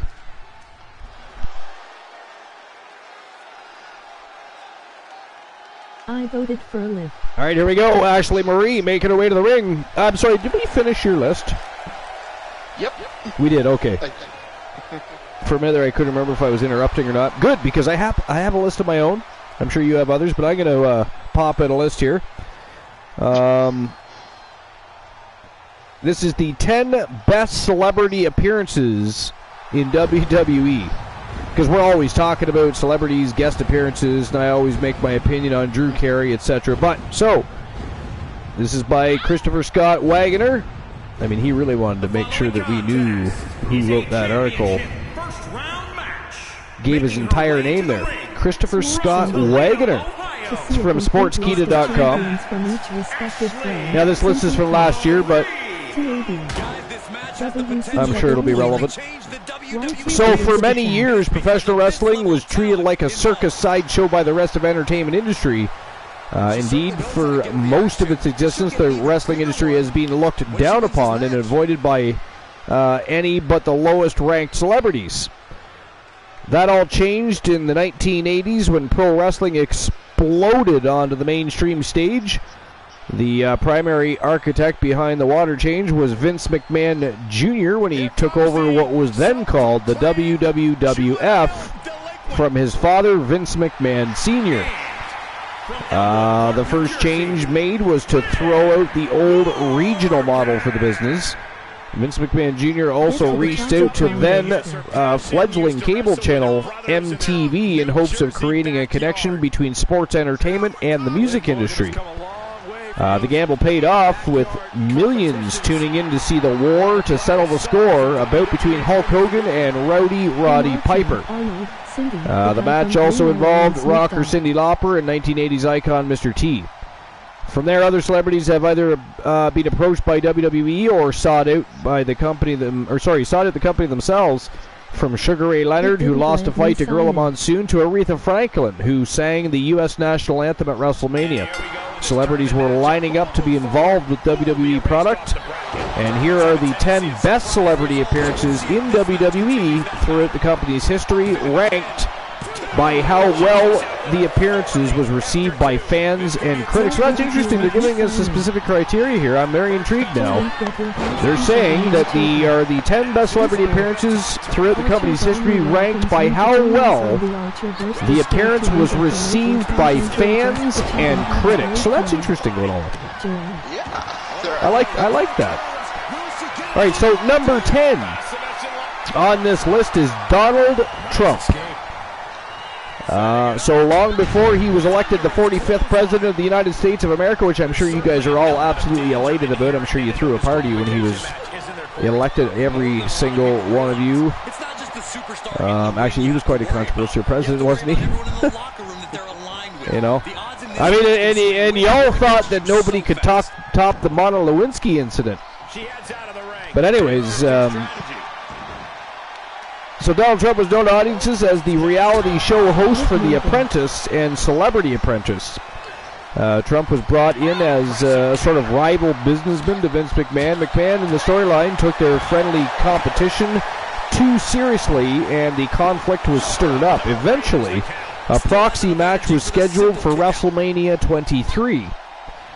Bobby Lashley would be Trump's champion, while Vince McMahon, Pac Umaga, whose ever champion loss, would have their head shaved live in the ring. Now, in order to ensure a fair contest, Stone Cold Steve Austin was assigned as special guest referee. The fixture was always remain as one of the WWE's most popular WrestleMania segments, as Lashley defeated Umaga to give Mr. Trump the onus.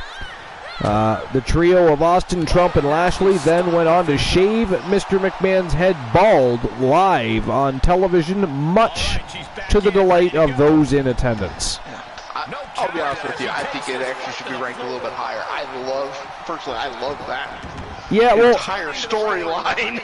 I know, right? I'm very interested now to see who else is on the list. Who else is on the list? Was it a ranked list? It says that it's ranked basically by how well the appearance was received by fans and critics. So, Lil, yeah, so just go to where it says claimed superstars and put Roman Reigns on there. Now, do you understand that the Archiverse is storyline driven, so you can't just take your superstar and start making random weird matches. You do have to participate in matches. Matches are normally booked by the specific ranking of a superstar and matching them up with another ranked superstar depending on who's available and who's not.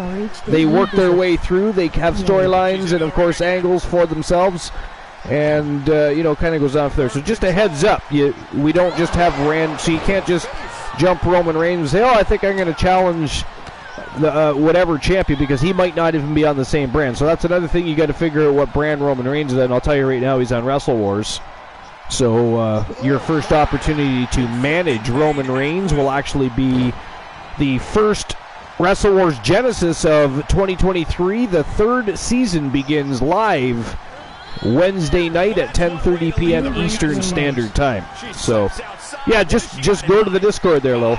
And again, where Glenola said claimed superstar, you just put in Roman Reigns, and your name will obviously show up beside it. We will know at that point that you have claimed that superstar. All right, so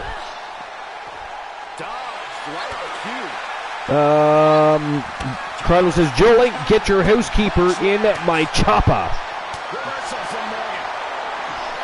I'll tell you what, Ashley Marie has been showed a new aggression since she came over to the Wolfpack. She has. I mean, not that she wasn't always a formidable superstar. I mean, you're talking about a former multi-time champion. She's been a tag team champion. But it's when she joined the Wolfpack, though, she took things to a whole new level. I mean, the first ever, and still only, obviously, Triple Crown World Women's Champion. I mean, that's phenomenal.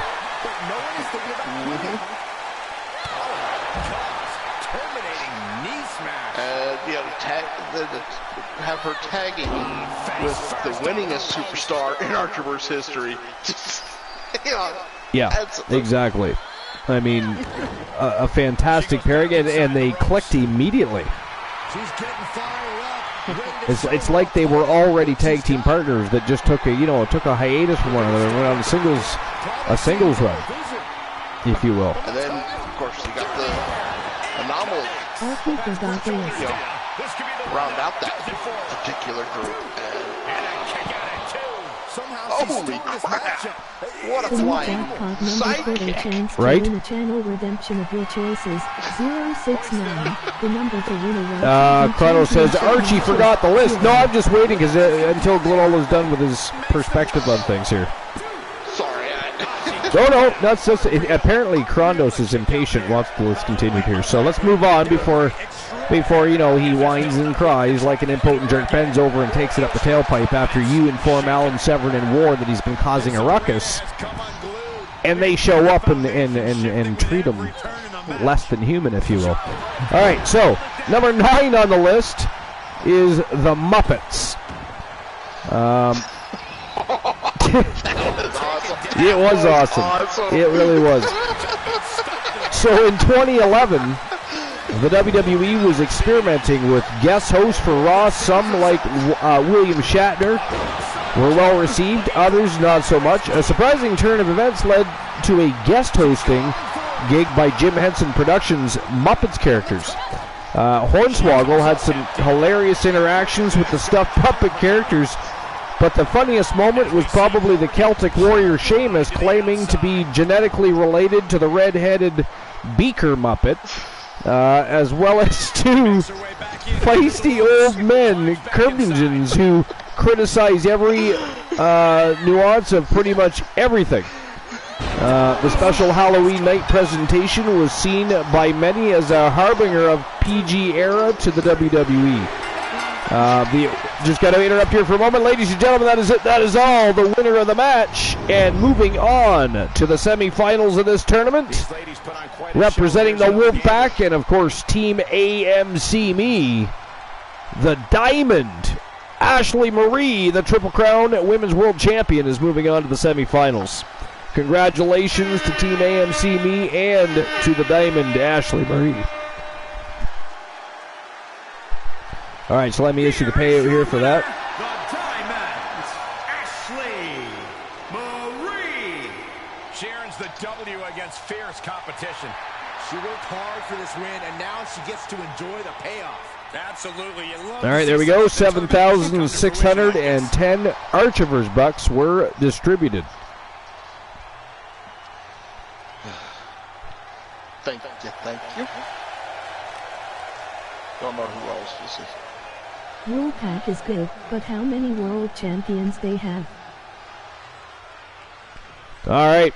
So congratulations again to Team AMC Me and Ashley Marie, and of course the Wolfpack and the Wolfpack Gals. What? Okay, hey Archer?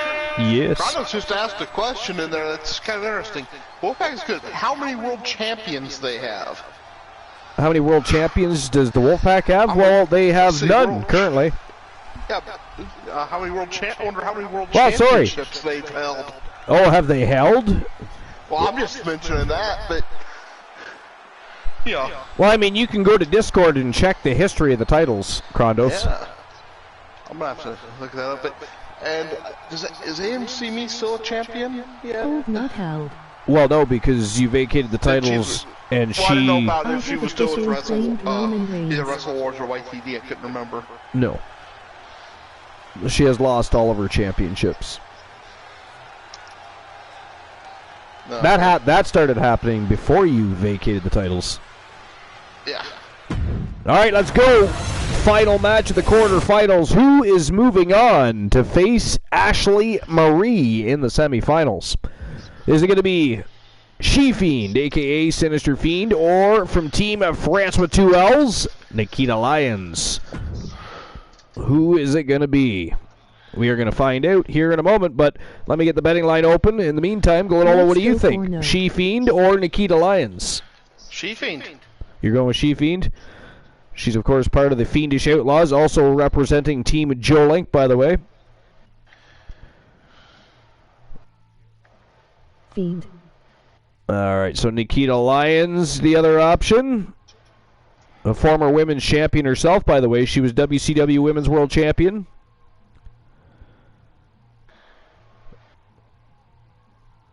And there you go. Well, almost. Hold on. Never mind. I lied to you. There we go. There you go.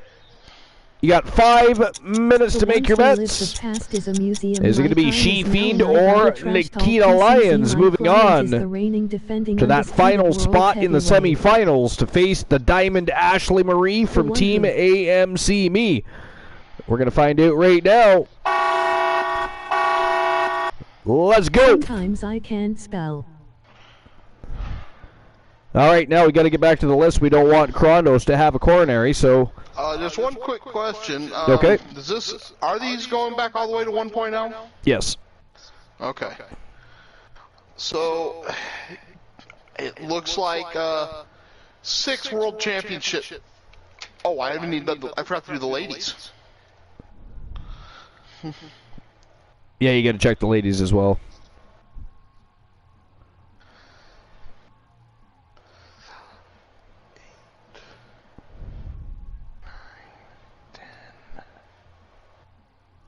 Apparently, Boss Apollo is still on his way back home.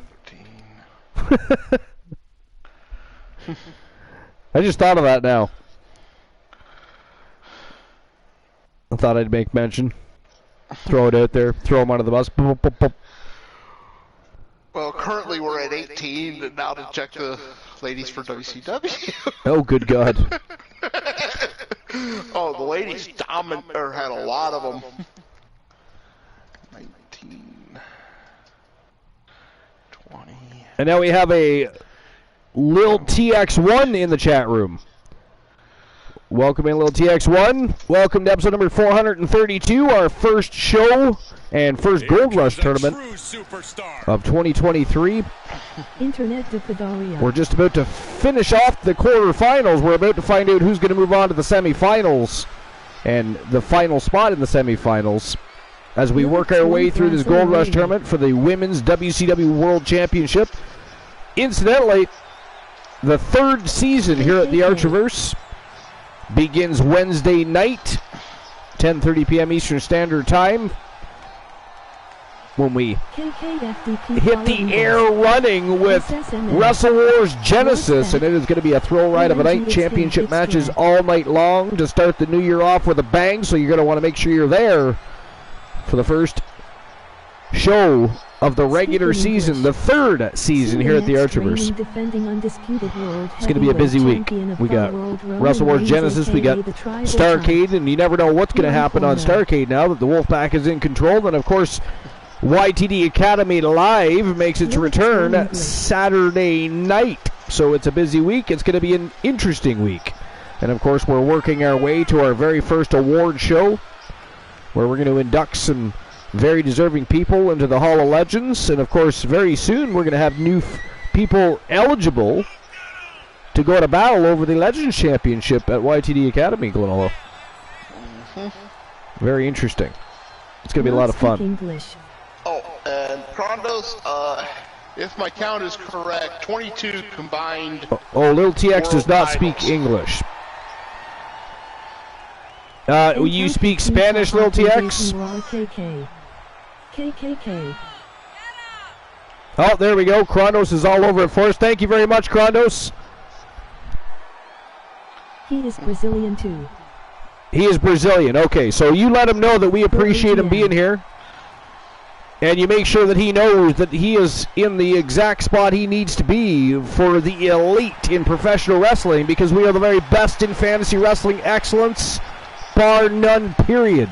And, of course, the very best community on Twitch. Yes, my bro. All right. But, yeah, make sure he feels welcome. And if anybody else also speaks Brazilian, feel free to continue conversing with Lil TX, so maybe Lil TX feels a little more at home. Welcome here at the Archiverse.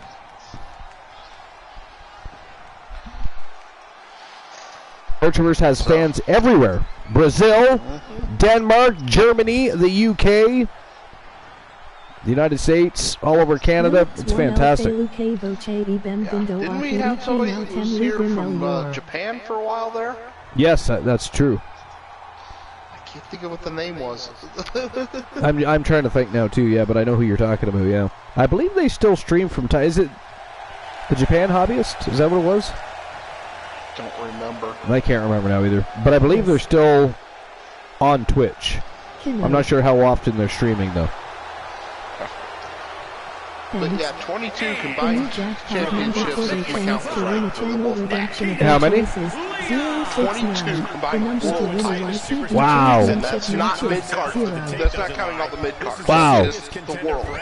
We'll have to check out and see how many world titles other factions have and see what, because I mean that's got to be pushing the bar.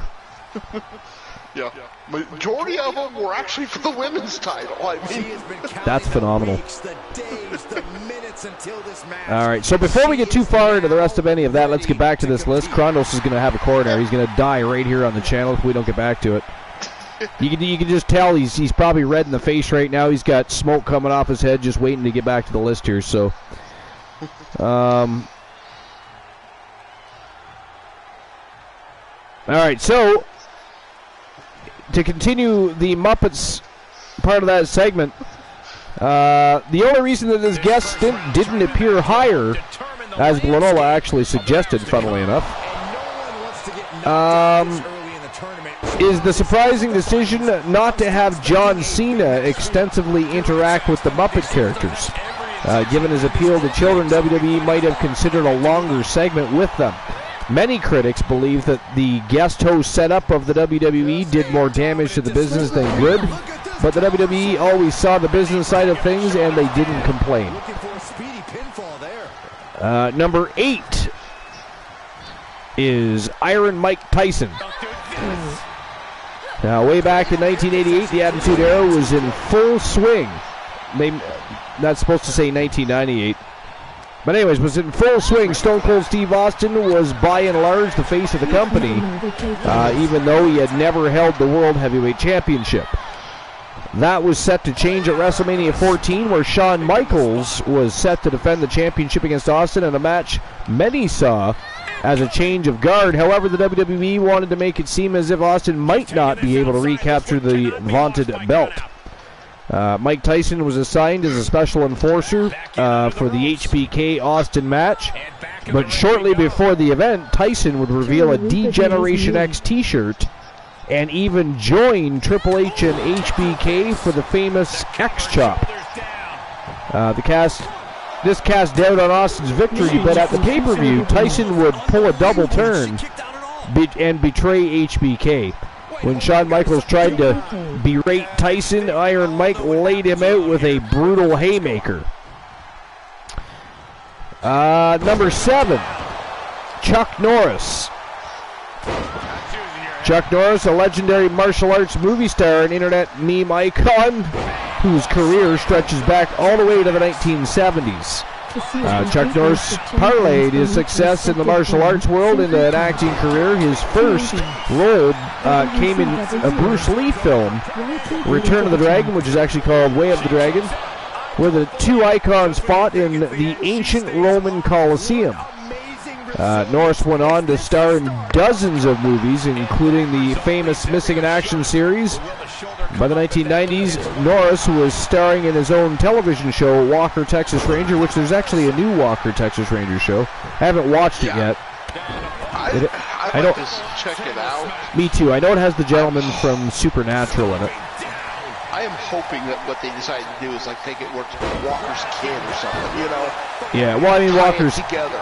problem with that was Walker's kid was on Walker, Texas Rangers, so I don't know what they would do with that, but yeah, I'm not sure what they're doing with it, but I know it has the guy from the Supernatural as the lead role, so yeah, absolutely.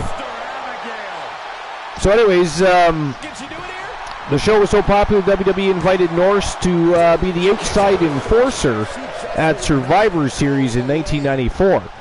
Now, despite being announced as Chuck Norris, the actor dressed and acted like his Walker character from the television show. He prevented outside interference in the Yokozuna versus Undertaker match and kicked Jeff Jarrett soundly, making him an effective, if somewhat forgotten, celebrity enforcer. The fact that The Undertaker required Norris assistance is a testimony to the latter's stature. Number 6, Jon Stewart. Jon Stewart went from stand-up comedy to acting roles until he found his niche hosting Comedy Central The Daily Show. The famous left-leaning program poked fun at political disclosure in the United States and around the world, making Stewart a hero and cultural icon. But there was one hidden fact about Jon Stewart that the general public were unaware of. He is a major fan of pro wrestling. After his stint as host of The Daily Show ended, Stewart wound up appearing as part of the storyline between Seth Rollins, the WWE champion, and just have to pause that, John Cena, the U.S. champion. But ladies and gentlemen, that is it. That is all. Nikita Lyons has done it. She has defeated Sinister Fiend, a.k.a. the She-Fiend, and is moving on in this tournament. She is moving on to that last spot in the semifinals, and she will be facing the Diamond Ashley Marie in the semifinals of this Gold Rush tournament. Congratulations to Team France with 2 L's. And, of course, Nikita Lyons' big win over She-Fiend. Wow. Before I finish and issue the pay, let me just finish this article quickly. So though it seemed like Rollins and Stewart were at odds with each other, Stewart wound up hitting John Cena with a steel chair, allowing Rollins the win. Stewart would later explain that he wanted to prevent Cena from breaking Flair's record number of title reigns. The comedian and commentator would pay for his sins with an attitude adjustment in the middle of the squared circle. And before we move on to number 5 on that list, I'm going to go ahead and issue the payout for that. But congratulations again to France with 2 L's. And Nikita Lyons' big win, moving on to the semifinals. All right. Am I missing anything in the chat room, by the way? Actually, there was somebody else stopped in here. Who was it? Nay has got 11. Welcome. And there we go. I have issued the payout for the last matchup. And sorry, who was it? Nay has got 11. Oh, I see Dead Rec is in the house. How dare we not announce Dead Rec's presence? Sorry about that, Dead Rec. Welcome in, my friend. Episode number 432. Together we will grow strong. Come in. Hey, Dead Rec. There it is. Nay is God 11. Thanks for stopping in, Nay is God. How are you doing? How was your New Year's Eve? Welcome to episode number 432. It's our first show of the new year. It is not, however, the beginning of the 3rd season. That is Wednesday night, for anybody that didn't hear that earlier. Wednesday evening, 10:30 p.m. Eastern Standard Time. The 3rd season here at the Archiverse kicks off, and it is going to be a thrill ride. Championship matches all night long. It will be stream preview worthy. You don't want to miss it. It is, in fact, the late night place to be, the most must-see show on Twitch TV, and we are always in forever. The very best in fantasy wrestling excellence, bar none, period. So don't miss a single solitary episode of the Archiverse TV in 2023. All right, so let me get the betting line ready to rock and roll here for the semifinals before we get back to that list. Dead Rec question. And here we go, ladies and gentlemen. Let's have a look at the semifinals, shall we? All right, starting things off. Britt Baker, DMD, representing Team Joe Link and the Outlaws, taking on Team Dogfaces, Claire Lay. And then, of course, in the second match of the semifinals, we have representing the Wolfpack Gals, and Team AMC Me, former Triple Crown Women's World Champion, the only Triple Crown Women's World Champion, the Diamond Ashley Marie from Team AMC Me, taking on Team France with 2 L's, Nikita Lyons. It is going to be a smoking hot semifinals, but, who do you guys think moves on to the championship final?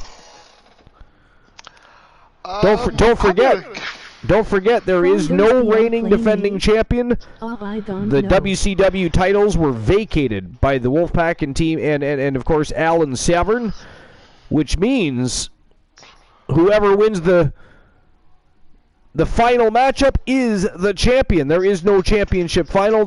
What would normally be the tournament final is the championship final. And I'm going to go with Claire Lay. Is the Tavi World Champ. Sorry, you're going with who? Claire Lay. You're going with Claire Lay? And then AMC Me. Of course, I'm going for Ashley Marie to go all the way. But fair. All right, so let me get this finished here. We got Britt Baker and Claire Lay, and let me tell you guys, you're in for a treat. This is going to be one hell of a matchup.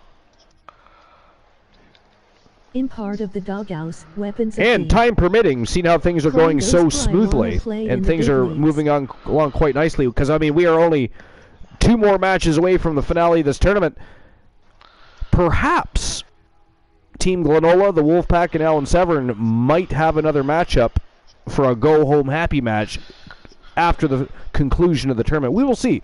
We'll see what Team Glenola can come up with over the next 25-30 minutes. Let's see if we have a go-home happy match. If not, what a show it's been. What a way to start the new year. I mean, first of all, again, this all stemmed from YTD Academy's Women's Royal Rumble matches and the Eliminator matches. We came tonight. Tony Stone was taking on, who was he taking on? Kareem Key Woods for the WCW TNT Championship, and the Villain of the Archivers, the OG Villain of the Archivers, walked out with championship gold, and now we are right in the middle of what has been a fantastic, wouldn't you say, a fantastic Gold Rush tournament so far. And what a semifinals. This is going to be phenomenal. Absolutely phenomenal. I'm not even sure fantastic comes close. And this is all the Wolfpack and Alan Severn's doing. It's not like any of us can even take credit for this. Well, I mean, I guess technically you could. You manage the lot of them. You manage one of the greatest factions in pro wrestling today, by the way. Villainous as they are. Well, you got to admit, that's something that the Wolfman excels at. Fair. Is building a faction. And he has done a great job at that. Good God. I mean, let's not forget that they also extend over to Wrestle Wars Genesis, where the Wolfpack, I believe, are they? Or are they white? Are they only? Or are they the YTD Academy champions only, or do they also? I'll have to check, or somebody can check. I feel like they might be champions on Wrestle Wars Genesis too. I'm not sure though. All right, but anyways, betting lines are open, ladies and gentlemen. It is time to start the semifinals. It is Britt Baker, DMD, representing Team Joe Link and the Outlaws, taking on Claire Lay, representing Team Dogface, the OG invader of the Archiverse, who's walking into the championship final. We're going to find out right now. It is go time. Let's go. Yeah. Nope, they're only in Is it just the YTD? Okay. For some reason, I thought the Wolfpack holds both the women's and men's tag champions in YTD. Now that I did know. Now I obviously knew they weren't WCW tag champions because you vacated the titles, but I believe though, and you can check former champions' history, but I think the Wolfpack were the champions. They might have been. Krondos Bry want to join your faction. Let me.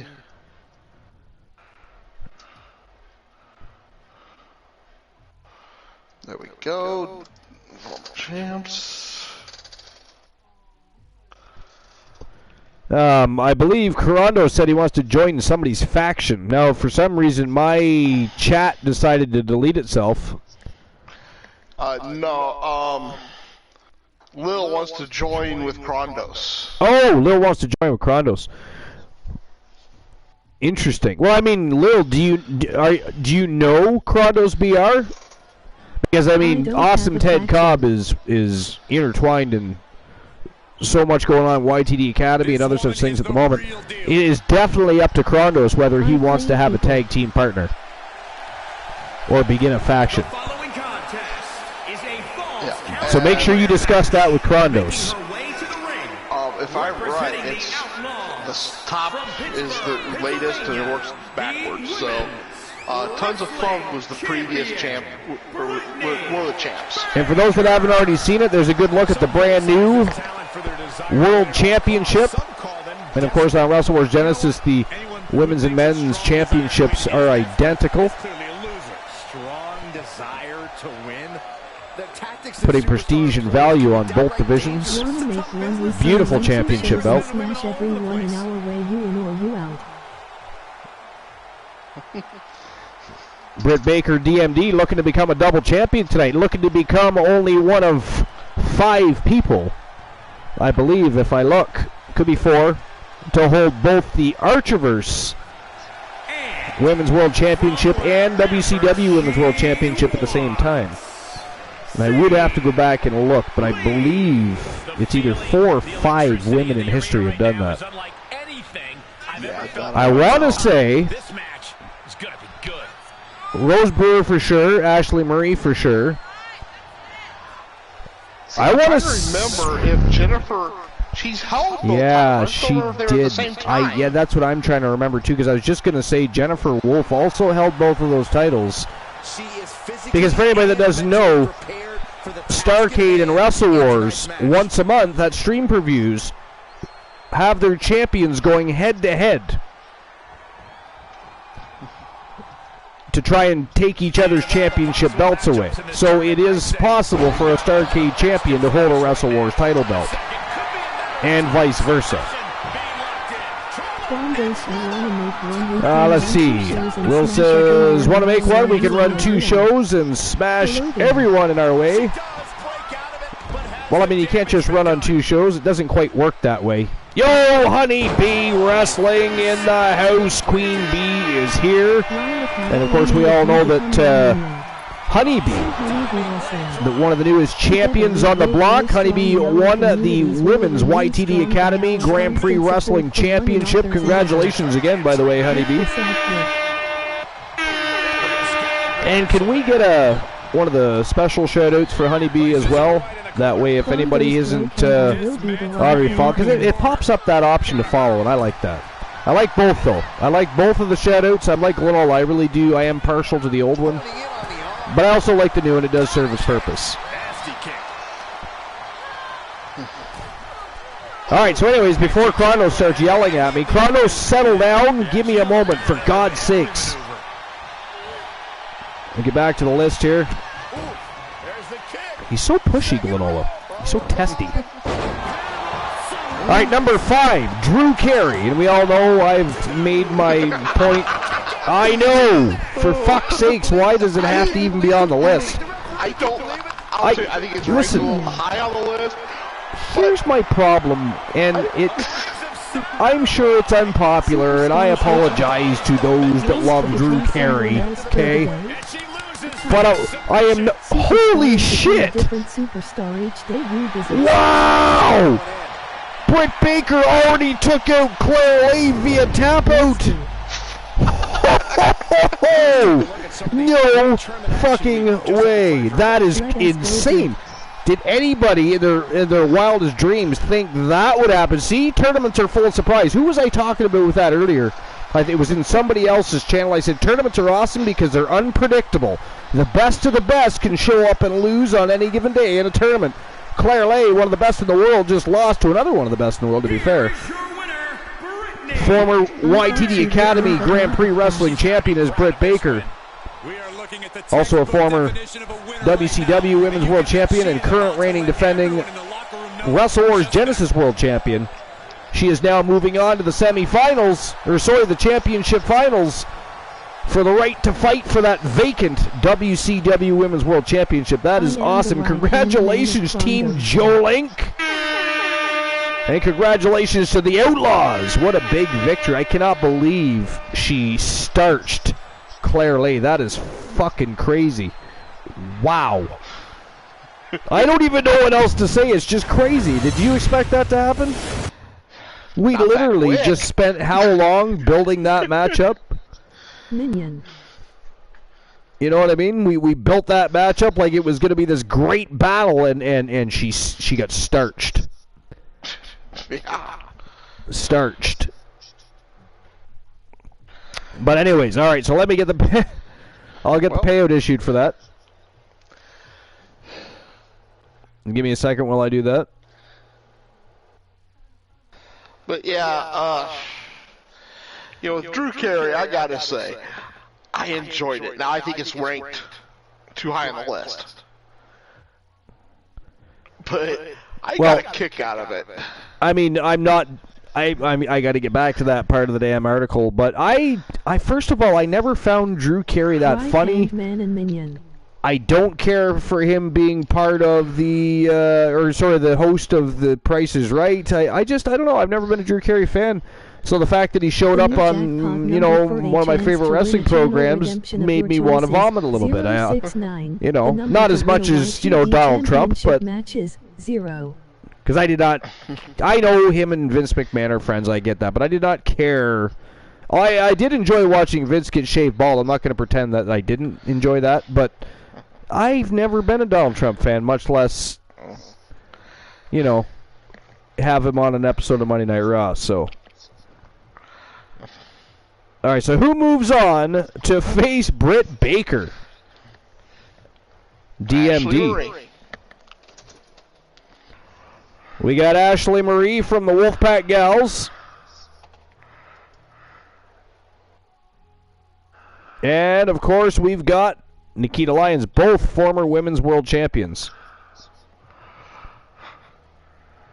Actually, let me spell her name right this time. Last time it corrected itself to 1K. Nikita Lyons has 2K in her name. And there we go. The betting lines are open. So let's go. It is time to fill that last championship final spot. Is it going to be Team AMC me and the Wolfpack Gals, the Diamond, Ashley Marie, or is it going to be Nikita Lyons from Team France with 2 L's? We're going to find out right now, ladies and gentlemen. It is showtime and go time. Let's go.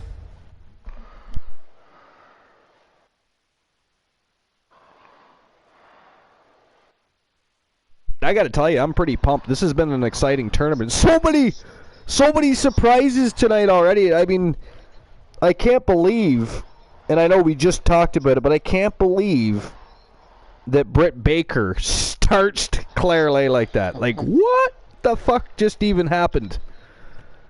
And by the way, Glenola, how does that make you feel after you and I just sat for 5 minutes and built that match like it was going to be the best match since, Shawn Michaels and The Undertaker, and then starched Archer.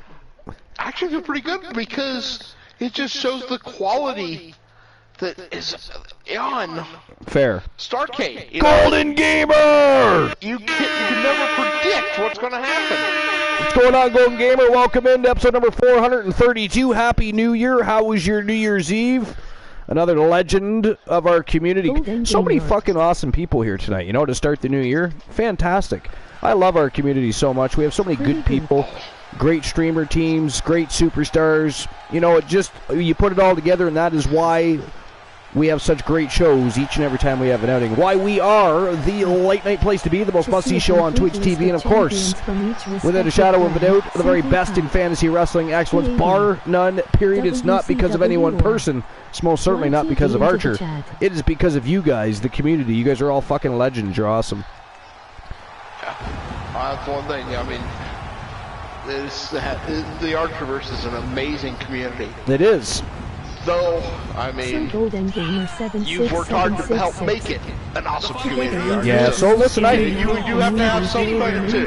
Yeah, so listen, you know, a lot of it's right, part of the show, we're joking, and they're, you know, boasting that I'm this great host, etc. Because that's the way it is. That's our kayfabe, right? I'm the host with the most must-see show on Twitch TV. But, and I understand that I do work hard.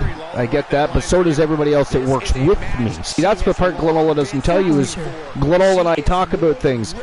Cracking Skulls and I talk about things. The Turret Man, Christian Cool, Joe Link, Froggy Mothlegs. We talk, discuss, execute, create plans for the future. Not for everybody else. We don't take control of people's characters, but we come up with scenarios that we can involve other people in. Maybe they don't have a storyline. We can pull them into one and get things going for them.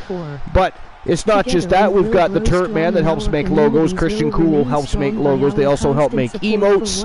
I mean, so many things that go on behind the scenes. And then the community that shows up to support each other's channels, not just the Archiverse, and enjoy the show each and every night that we go live.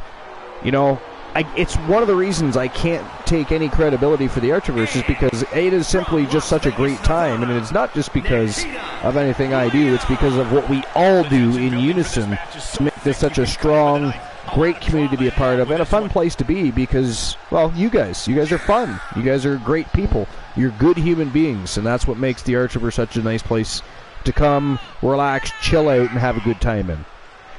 Right? So... yeah, you know, and I do, you know, in part, I mention this about Dark just because I know it irritates him. That too. He likes to stir the pot. He always has. I am the traitorous bastard. I was just going to say, Glenola is the OG villain of the Archiverse, much like Kareem Key Woods, except for, you know, live on the broadcast. Since the Archiverse 1.0, he has been the OG pot stirrer for sure. We literally used to call him the traitorous, treacherous little bastard Glenola. I haven't done it too much lately, but it used to be I would you have to lay down or something. I'd leave, and as I left the broadcast, I would ban Archer from a match almost every time, or he would cut my cords or something. He would find some way to stir the friggin' pot. So. Alright, Chrono says the Super Friends. Yeah, we're better than the Super Friends. We're better than Super Friends. We're the Justice League Unlimited. How dare you? Am I going to get sued for saying that? You know what? I retract that statement. I retract that statement. Chronos, how dare you make me say such things? Like, can we ban Chronos, please? He's using those mind-manipulating techniques that he learned reading Star Wars comic books. And here I thought none of that crap worked. But anyways, Glenola was here at my side. He saw the whole thing. So, Chronos, stop it. How dare you? We need to at least AKO Chronos. I think. We need to at least do that. Yo, Luke the Gooner! Luke the Gooner's in the house. Another legend in the community, Luke the Gooner 94. By the way, Luke the Gooner, did you see Hardcore Country was in action today over at YTD Academy?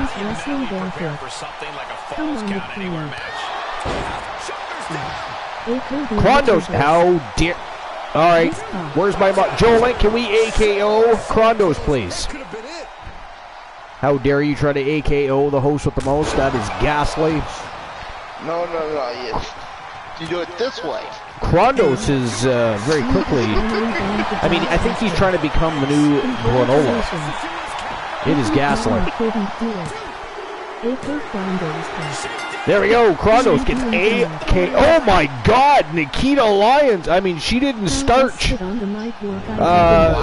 her competition in the same manner as Britt Baker, but wow, Nikita Lyons taking out the original, inaugural, first ever Triple Crown Women's World Champion Ashley Marie. That is absolutely crazy. I can't believe what is even going on right now. What is going on? The semifinals, Glenola, the semifinals are going to be over before they start here. 5 seconds. The way things are going. This is great. I didn't even get back to the list. I did not even get back to the list. And wow. I have no idea. Yeah. I'll be honest with you, I'm totally stunned. Boss Apollo says 15 seconds. I mean, is that a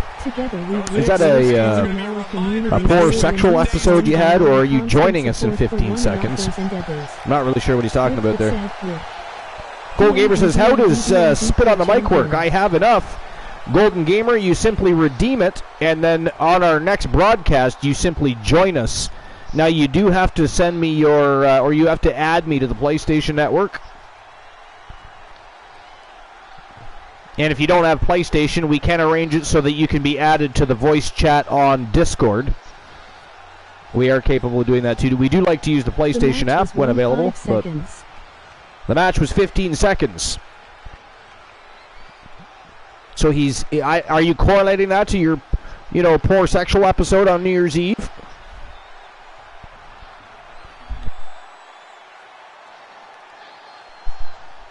And by the way, boss, what happened to rejoining Glenola and I? How dare you leave us with the bulk of the work tonight on the broadcast? Ghastly. Squash match. There's people that are awaiting Boss Apollo to go live, but instead he's simply leaving the bulk of the work of the evening to Glenola and Archer. How dare you? All right, so let me issue the payout for that match. I can't believe that match is even over. So many surprises in this tournament so far. It is nuts. The new jackpot number for Boss Apollo, welcome back. Have you been watching? Like, it's crazy. 069. The number to win a YTD championship. Like, I didn't even get back to the list. 0. Yeah, I don't even think the betting line was complete before that match was over. All right, Nikita Lyons, the victor. Somebody won a lot of V-Bucks. Somebody won a lot of Ultra Bucks. And here we go. I'm going to get the next betting line open. Who moves on? Oh, no, wait a minute. That is the last semifinal matchup, isn't it? Because the reason I thought we had another match is because in addition to Nikita Lyons tearing apart Ashley Marie in short fashion, right before that, Britt Baker DMD decided to absolutely start her own competition. So, the semifinals, although they did take place, I feel like they didn't even happen, Glenola. I know. God. Yeah.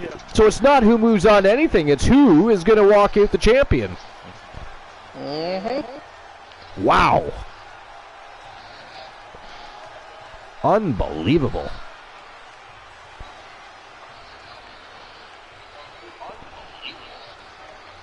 All right, here we go. So it's going to be Nikita Lyons. I'd say going to battle or going to war, but it might be just a, quick conjugal visit. So to speak. So Nikita Lyons or Britt Baker?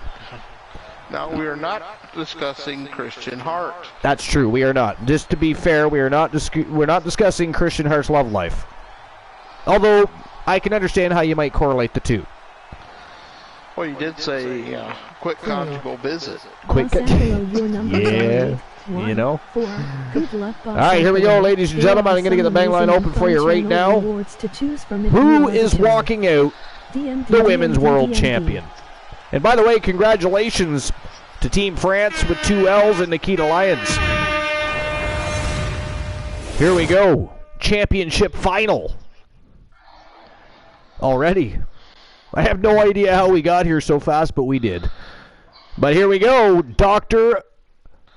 Britt Baker, the reigning defending Archerverse Wrestle Wars Genesis World Champion, looking to become a double champion and pick up the WCW Women's World Championship. Can she do it? She has to go through Nikita Lyons. Both of them starch their opponents. And let me tell you something, ladies and gentlemen. If you're just showing up, have a look at that bracket. They did not just starch anybody.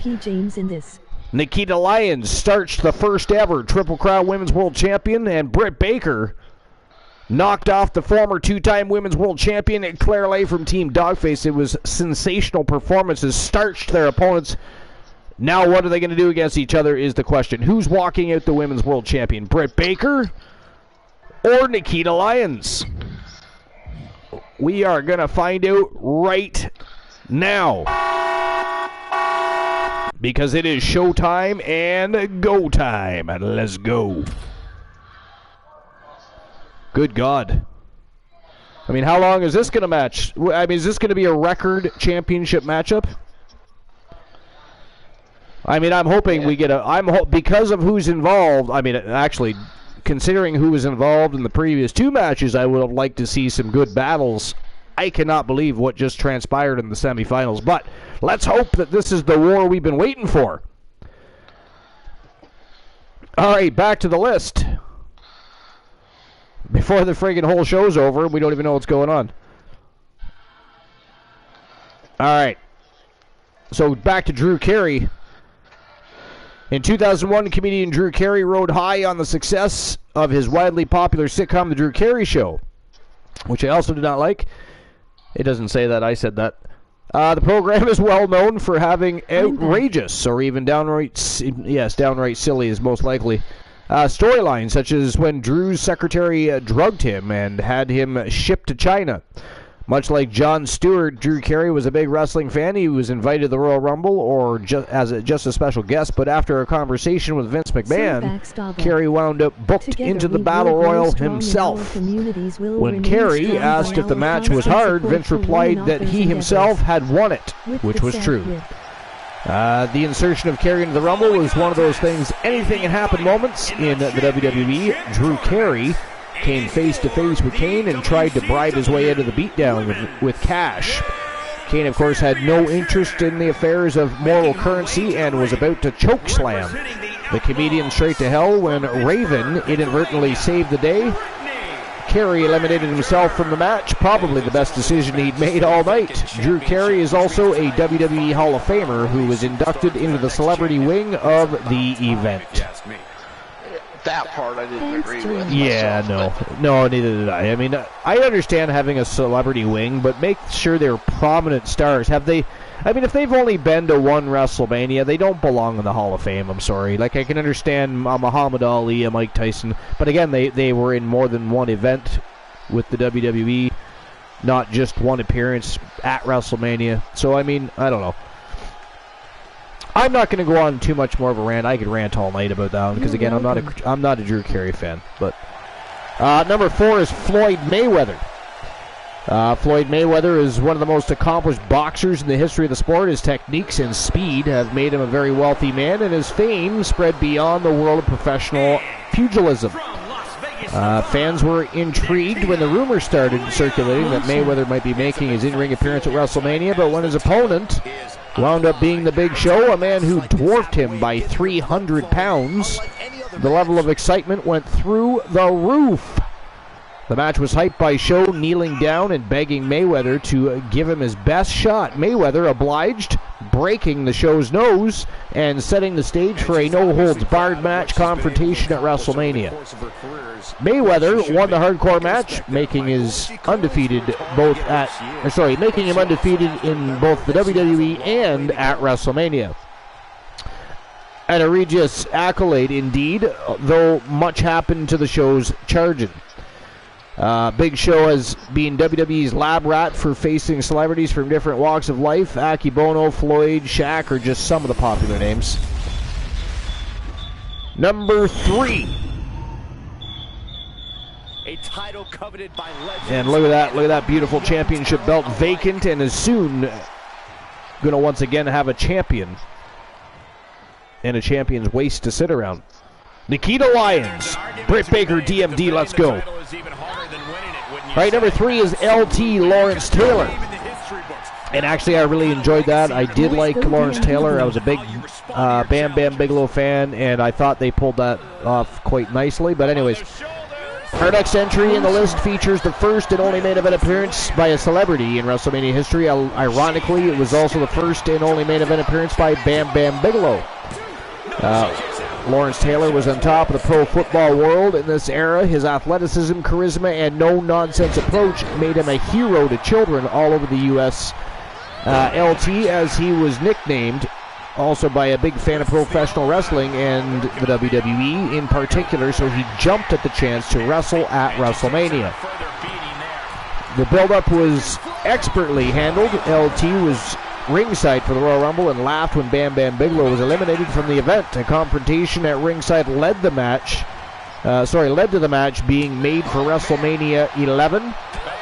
For a non-wrestler, LT did an outstanding job selling Bam Bam's offense and using a shoulder tackle from the top rope to defeat the Beast from the East.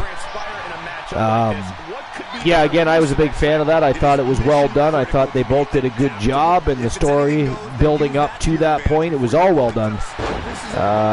See, I don't have any complaints about that one. Number 2, Stephen Amell. And Stephen Amell is still wrestling in independent scenes. He's a huge pro wrestling fan. And actually, you know what? He's actually pretty good. Not even going to lie to you. Check him out if you haven't. So Stephen Amell is just one cool guy. The star of CW's Arrow program almost single-handedly redeemed comic book shows on network television. His love of the comic books and the Oliver Queen character led him to working behind the scenes of the program as well, creating a product that pleased both comic book fans and critics. Not only was Stephen Amell a comic book fan, he was also a major fan of pro wrestling. He wound up wrestling against Stardust and King Barrett and took the role as seriously as any other. Amell's natural athleticism and willingness to take bumps made for an arguably the best ring performance of any celebrity involved in a WWE event in history. Stephen Amell impressed his opponent Cody Rhodes, and the two became quick friends and continue to perform together at special events. And wow, ladies and gentlemen, that is it. That is all. The winner of the tournament and new WCW Women's World Champion from Team Joe Link, and representing the Outlaws, Britt Baker, DMD, your new champion. Wow. Congratulations to Team Joe Link. And, of course, to Britt Baker, DMD, and the Outlaws. Huge win. And we now have a WCW Women's World Champion once again, Glenola. Yep. All right, so Congratulations. Absolutely. But the night's not over. We have a go-home happy matchup. We just haven't decided what that match is going to be. So, without further ado, I'm turning this decision over to the great Glenola, who's, of course, the managing team of the Wolfpack and Allen 7, who are in charge of WCW, and to see if they have a match they would like to see for a go-home happy match tonight. In the meantime, I'm going to go ahead and get a picture, a snapshot for our victor. Give me a moment. Still pretty early. It is early. You can have as big of a match as you want to do a Rumble, we'll do a Rumble. You want to do a championship matchup, we can do that. We could have an eliminator matchup. We could do whatever you want. Let's see, where are we at here? Rumbly. Well. All right, so give me a second while I take a snapshot here.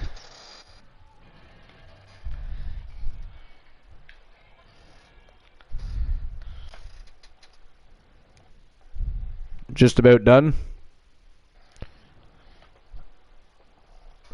And there we go. We have a championship shot for our victor, and of course for our victory lane on Discord. All right, so what do we want to do? Okay. I'm actually going to create a triple threat tag match for the tag titles. Ooh, for the WCW tag titles? Yes. Okay. Now we're talking. Now, do we want to do elimination? Yes, definitely. All right, so we want to try it. No, do we want a regular or submission? We're going to do a pain eliminator. If it'll let you do it. We don't have a pain eliminator for tag teams, but we could do a Trinado submission eliminator. To see a complete list of champions from each respective brand, simply type TAV, WCW, or YTD into the chat. Tons of funk. So, B and Reese. All right, so you want to do All right, tons of funk. Whoops. All right, and the villain of the Archiverse, who just, of course, won the WCW TNT Championship. And by the way, ladies and gentlemen, for those that weren't paying attention to what we said earlier, Britt Baker, DMD, representing Team Joe Link and the Outlaws, now a double champion, as she is now the holder of the Wrestle Wars Genesis World Championship and the WCW Women's World Championship. All right, so who's the next tag team in action here? The Legends. Which ones? Ugh, I don't know. It just says the Legends. And actually, I screwed up. I wanted it as a Fatal 4-Way, actually. Fatal 4-Way? Let's do Fatal 4-Way. All right, hold on. Yeah, but Eliminator. No problem. Because I almost forgot 2 other members I really wanted this match. Yeah. All right, so Tag Team Extreme Eliminator. Nope, that's an 8-man. We're going to have to do Fatal Tornado Eliminator.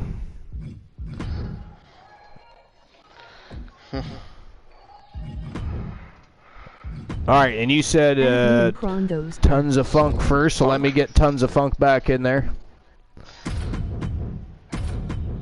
All right, and the Legends. Are you going by the former champions list? Yeah. Yeah, they don't exist anymore. That was Nathan Alpha, and who was Nathan Alpha's partner at the time? I can't remember now even. Was it One Woozy TV at the time? I think it might have been. Oh, okay. Actually, I can't think of the... Let's do the Weapons. Weapons of Mass Destruction? Yeah. Alright, Whichever so we two want... members you want to throw them in there. Any 2 members? Let's do Big Bubba Bruno and Fat Lad Mitchell Vaughn. Sounds like a good idea to me. Alright, 3rd team. Wolfpack. Which one? Wolfman and Poindexter. Well, ooh, Alan Severn and Poindexter. Yeah, or was it Codex? I had to think for a second what was the name.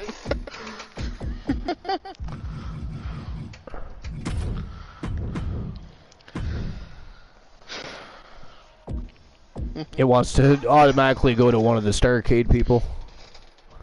There we go. Oh, wait a minute. I'm looking for the wrong person. I need Codex. There we go. All right, and the final team. The OG Kurt Jordan and the Soul Man. Wow, you're teaming them up. They haven't been a tag team in a long time. Yeah, but they are same faction. They are, yep. And look at that, it automatically chose Simmons. Interesting. Alright, so hold on, let me get the betting. Are we opening the betting line for this? You know what? Yeah, let me open them up. Or open it up. I'll even pay to open it.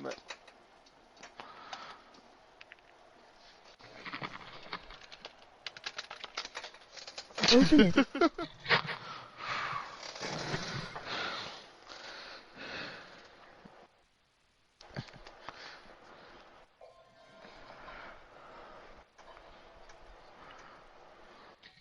Alright, so let me get this betting line open real quick here. I still have 2 more people on my list as well. And this will be for the title. Superstar switch up. Want to become someone else for the day? Type superstar and become a different superstar each day you visit. Alright, so let's see here. Nikita Lyons lost to Britt Baker. So pay has been issued for that. Alright, so who walks out WCW Tag Team Champions?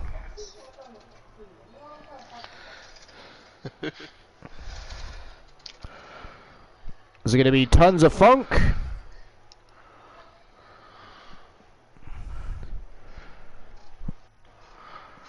The weapons of mass destruction.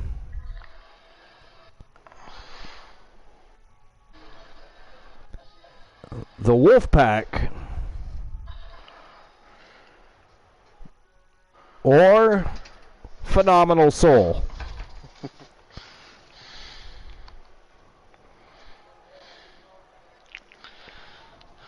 Five minutes to make your bets, as always. Actually, you know what? I'll give you 10. Now watch, the match will be over in 2. And there we go. One night, I remember now it was Wolfman versus somebody, and it was still like 3 minutes left on the betting lines, and the match was over. Yeah. Well, I mean, there's three tag teams with entrances. Yeah. All right, and there's a good look at the new WCW World Tag Team Championship, but you'll get a better look when it pops up on the screen. So here we go. Without further ado, ladies and gentlemen, Fatal Tornado Tag Team Extreme Eliminator for the vacant WCW World Tag Team Championship. Tons of Funk, Weapons of Mass Destruction, the Wolfpack, and Phenomenal Soul. Let's go. WCW is getting 3 new champions in one night. Wow. All right. Yeah, that leaves, I think, 2 titles to be decided. The new jackpot. Well, there's the Battle Royal Championship. Redemption of your choices. 069. The number there's the hardcore championship. Yeah, so there's actually what, 4 titles to still be decided? Yeah, there's still a couple. So all right, so 8.5 minutes left to make your bets. And while the entrances are going on, I'm going to step away for a minute. I'll be right back. No problem. Come on, boss. Yeah. Been enjoying the show? Yeah, I watched half. I'll have to watch the rest later. Yeah, it's been a fantastic. A lot of surprises. A lot of surprises en route to Britt Baker becoming a double champion, I got to tell you. Did you see those semifinals matches that technically happened but didn't really happen? It was crazy.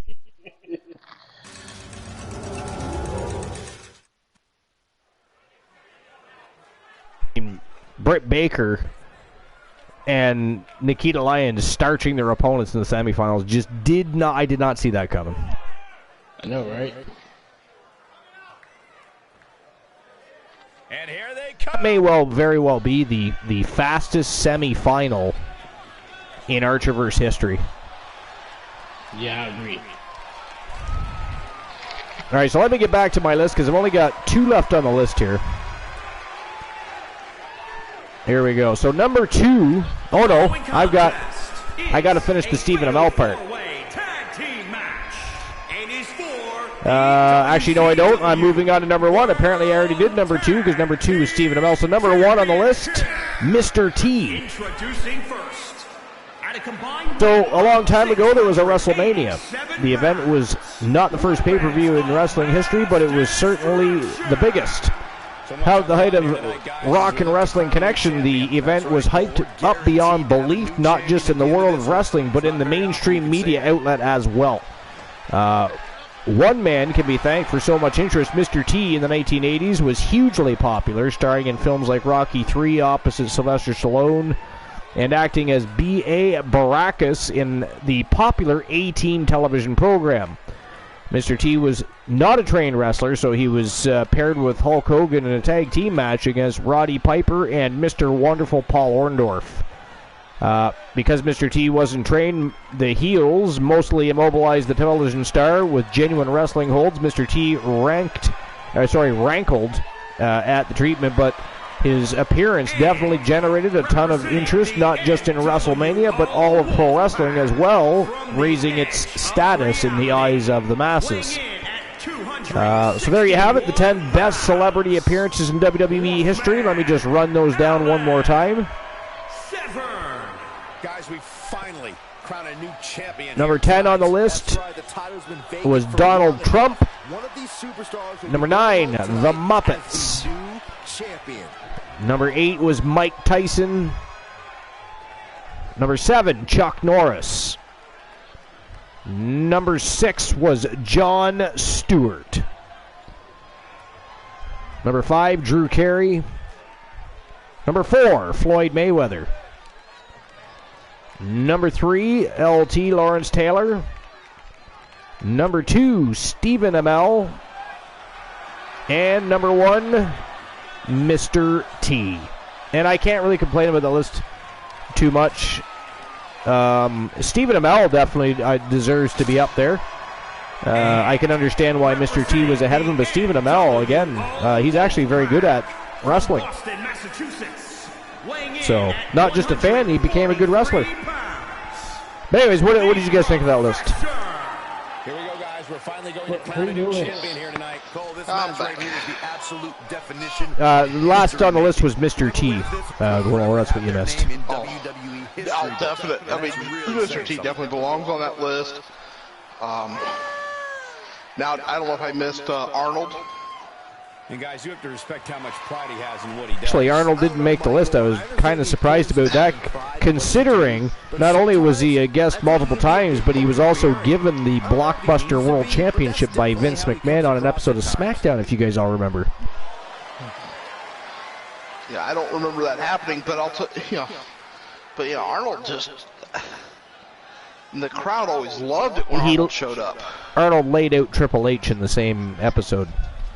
Oh, is that the episode where Okay, I do remember that night. I just don't remember that particular It was during the promotion of his 2000, was it 99 or 2000 movie, End of Days, which actually wasn't too bad of a movie. But Vince McMahon came out and presented him with what they called the Blockbuster World Heavyweight Championship. So, but yeah, I mean, I'm not a huge fan of celebrity guest appearances. I understand having musical guests. I understand having commentary guests. As far as everything else goes, I don't really care. But some people do. This is strictly WWE, right? Yeah. Okay. Because there's one that, I'll be honest with you, I enjoy. He's seeing in the ring. But he gets a lot of hate, so he wouldn't have made the list anyways. But that's Arquette, the lead up and the post Ready to Rumble. I enjoyed it. I know a lot of people don't, but I did. Should have never put the WCW title on Arquette. That almost certainly put the final nail in the coffin. I think putting the title on him may have been a mistake, but I did enjoy watching him. I mean, as an actor, not as a wrestler. I enjoyed watching him in the ring.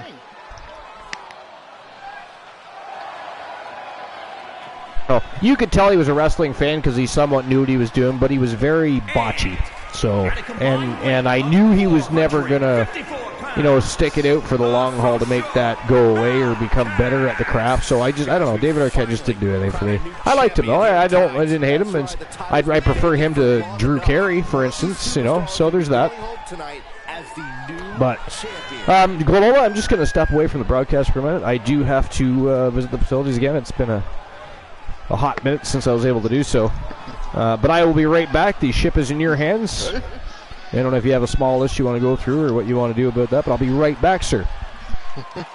Alrighty.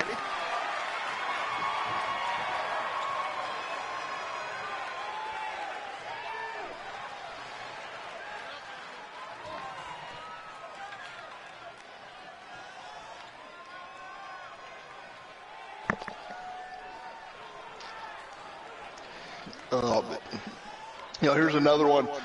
Great old school team. The OG Kurt Jordan. Team KJ2294. Another awesome streamer. And just awesome person.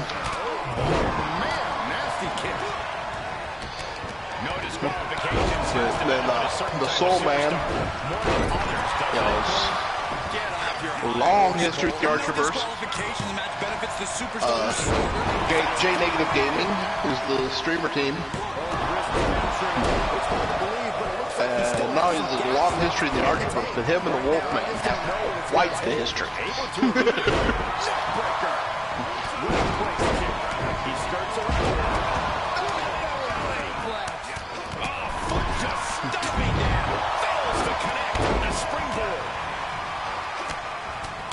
Actually, this whole everyone's match has quite the history in the match, you know.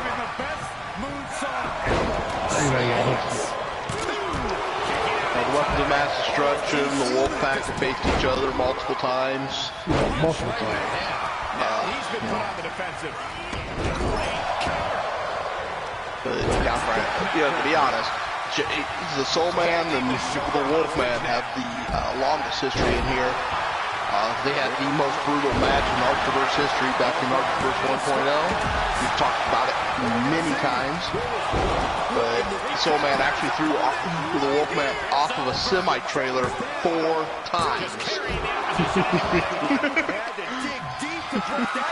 And the Wolfman was too stubborn and just kept getting up.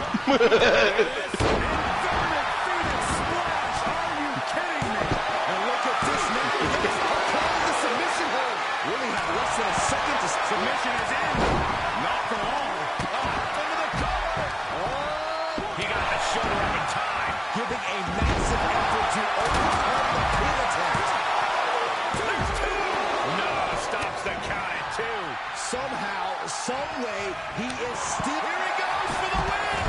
Then he closes it out. 1, 2. Look at this. I didn't think we'd see a kick out there. You've got to wonder how much has been taken out of these superstars thus far. Sitting there eating a little bit of pretzels and taco dip. That's what you thought. This is it. He switches it back around. A competitor has been eliminated. Face first, here it comes. Here it comes, Michael. Byron, you should try this once.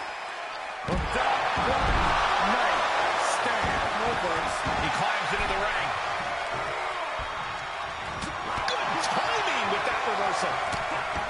Gotta find a way to get out of this. Right to the throat. He's turning the tables.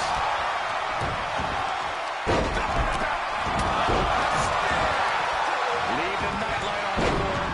It's over.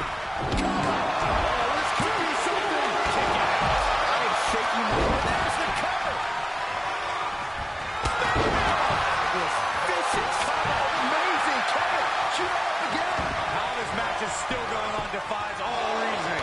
What a jaw-dropping show of strength this late into the match. Taking it outside the ring now. I have returned, and on my way back, I did hear a bell go, and I'm just trying to figure out who got eliminated. I see Bruno and Vaughn, Codex. Ooh, wait a minute. He's absorbed some damage already. It's one half of Tons of Funk. Oh, yes. Only the villainous B. Henry has been eliminated from the match. Wow.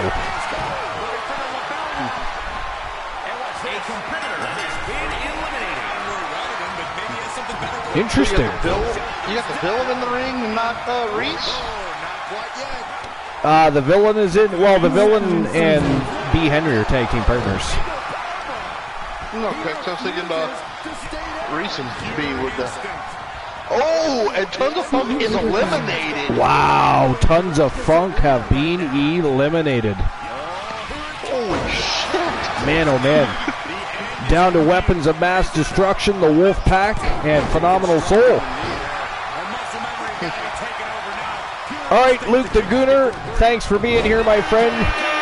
You're, of course, a legend of our community. We appreciate you for being here. You have a great evening, and a Happy New Year. I almost want to see the Wolfman get eliminated, because Usually that happens and then Poindexter cuts loose and takes everybody else out. How many times have we seen that in multi-man? We've seen that a lot of times, yeah. Living proof that it's not the size of the dog in the fight, it's the size of the fight in the dog. The size of the fight in the dog, yep. I am shaking my head in disbelief over how he managed to get the shoulder up. Oh, it's DDT. Turns it around. All right. Well, what an interesting night it's been. It was a fantastic tournament. The first Alan Severn Open Invitational of the new year, 2023, and a huge success that was.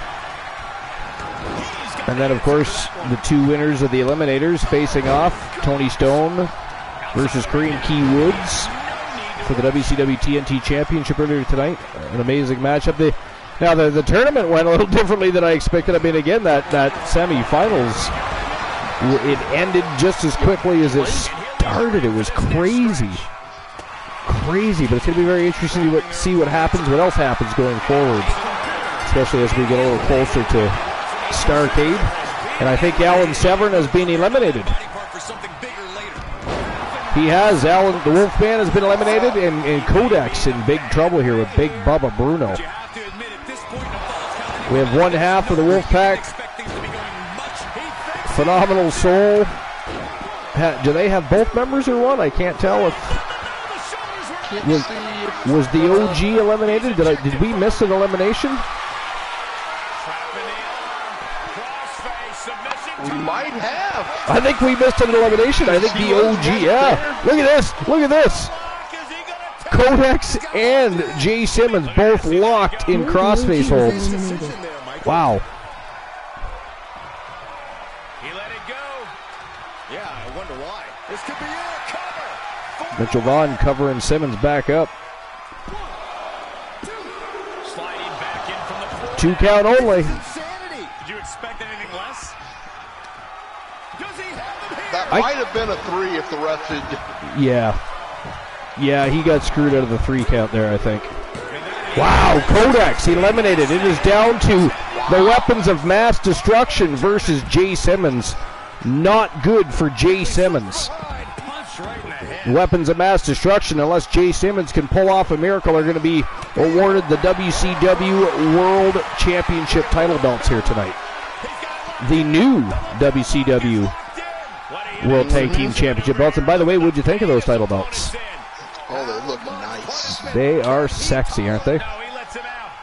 Yeah, I think he knew. Look at this. Big Bubba Bruno and Mitchell Vaughn just taking turns taking out Jay Simmons here. Simmons is in a world. Oh, he got thrown right into the referee. He's in a world of trouble here. He's staring his opponent down, getting into that zone. Oh, inverted atomic drop. Right to the no-no square of Big Bubba Bruno. The Samoan Lion is going to be singing some funny tunes later. I'm a little impressed anytime I see anybody do that to Big Bubba Bruno. Right? Look at this. Simmons holding his own here against the weapons of mass destruction. Oh, well. Took a big kick to the gut by Big Bubba Bruno. Look at this. Simmons going for a ride. Oh, good God. He was power bombed onto the ring apron and then whipped right into the side of the ring. And Simmons somehow still kicked out of that. Look at that. He is still in it to win it. That's amazing. Just a smidge quicker. Well, I mean, he did go over an hour with the Wolfman in a falls count anywhere, no holds barred match. Right? The most violent and if not the longest, I'm pretty sure it's still the longest, is one of the longest matches in Archerverse history. Again, that was the match that the Wolfman got thrown off the top of a semi-truck trailer 4 times onto pavement. Yeah, let's make it even better. He went into the match. Look at this. A soulful DDT to Mitchell Vaughn, but Fat Lad kicks out. Here comes Big Bubba Bruno. Just when got screwed out of the 3 on that one. He kind of did, yeah. Just when it looks like Simmons had the upper hand, the numbers game catches up to him. But that match we were just mentioning. Oh, right into the ring post. With a power bomb on the pavement, and then Simmons walking away. It was an I Quit match, or not a last man standing. Yeah, that's what it was. Falls count anywhere, last man standing. Because this old man just walked away and got the win. Yeah, that's basically what happened. They were just, both of them were so fatigued, and he couldn't keep Severn down. He was like, "Fuck it, I'm leaving." And then, wow, look at that. That is it. That is all, ladies and gentlemen, the winners of the match and new WCW World Tag Team Champions from Team Dogface and Team Soul Embers. And representing the Weapons of Mass Destruction, they are the Samoan Lion, Big Bubba Bruno, and Fat Lad Mitchell Vaughn.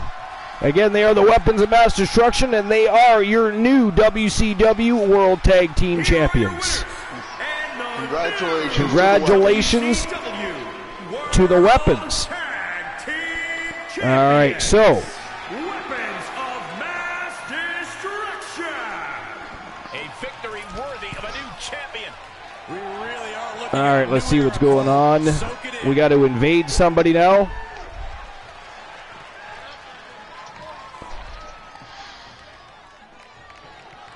We'll see who's crack-a-lacking.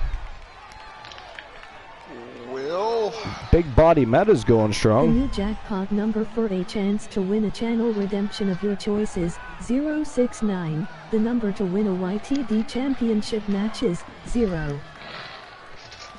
He had a New Year's Eve show last night that was smoking hot. Let's go see what Big Body Meta is up to. All right, ladies and gentlemen, that is it. That is all for episode number 432. The first Gold Rush tournament of 2023. It was a fantastic Alan Severn Open Invitational tournament. We now have a brand new double champion and new WCW Women's World Champion in Britt Baker DMD from Team Joe Link and the Outlaws. And now the Weapons of Mass Destruction holding those brand new WCW Tag Team Championship belts. Fat Lad Mitchell Vaughn and the Samoan Lion, Big Bubba Bruno, your new champions. But that is it. That is all. We'll see each other Wednesday night for the beginning of the new season. The third season here at the Archiverse. Wrestle Wars Genesis begins at 10:30 p.m. Eastern Standard Time. It is going to be an epic thrill ride. Championship matches all night long. We'll see you then. Until then, we're going to go invade Big Body Meta. You can't stay here. You don't have to go home, but you're not staying here. Get the hell out right now. Goodbye. Now.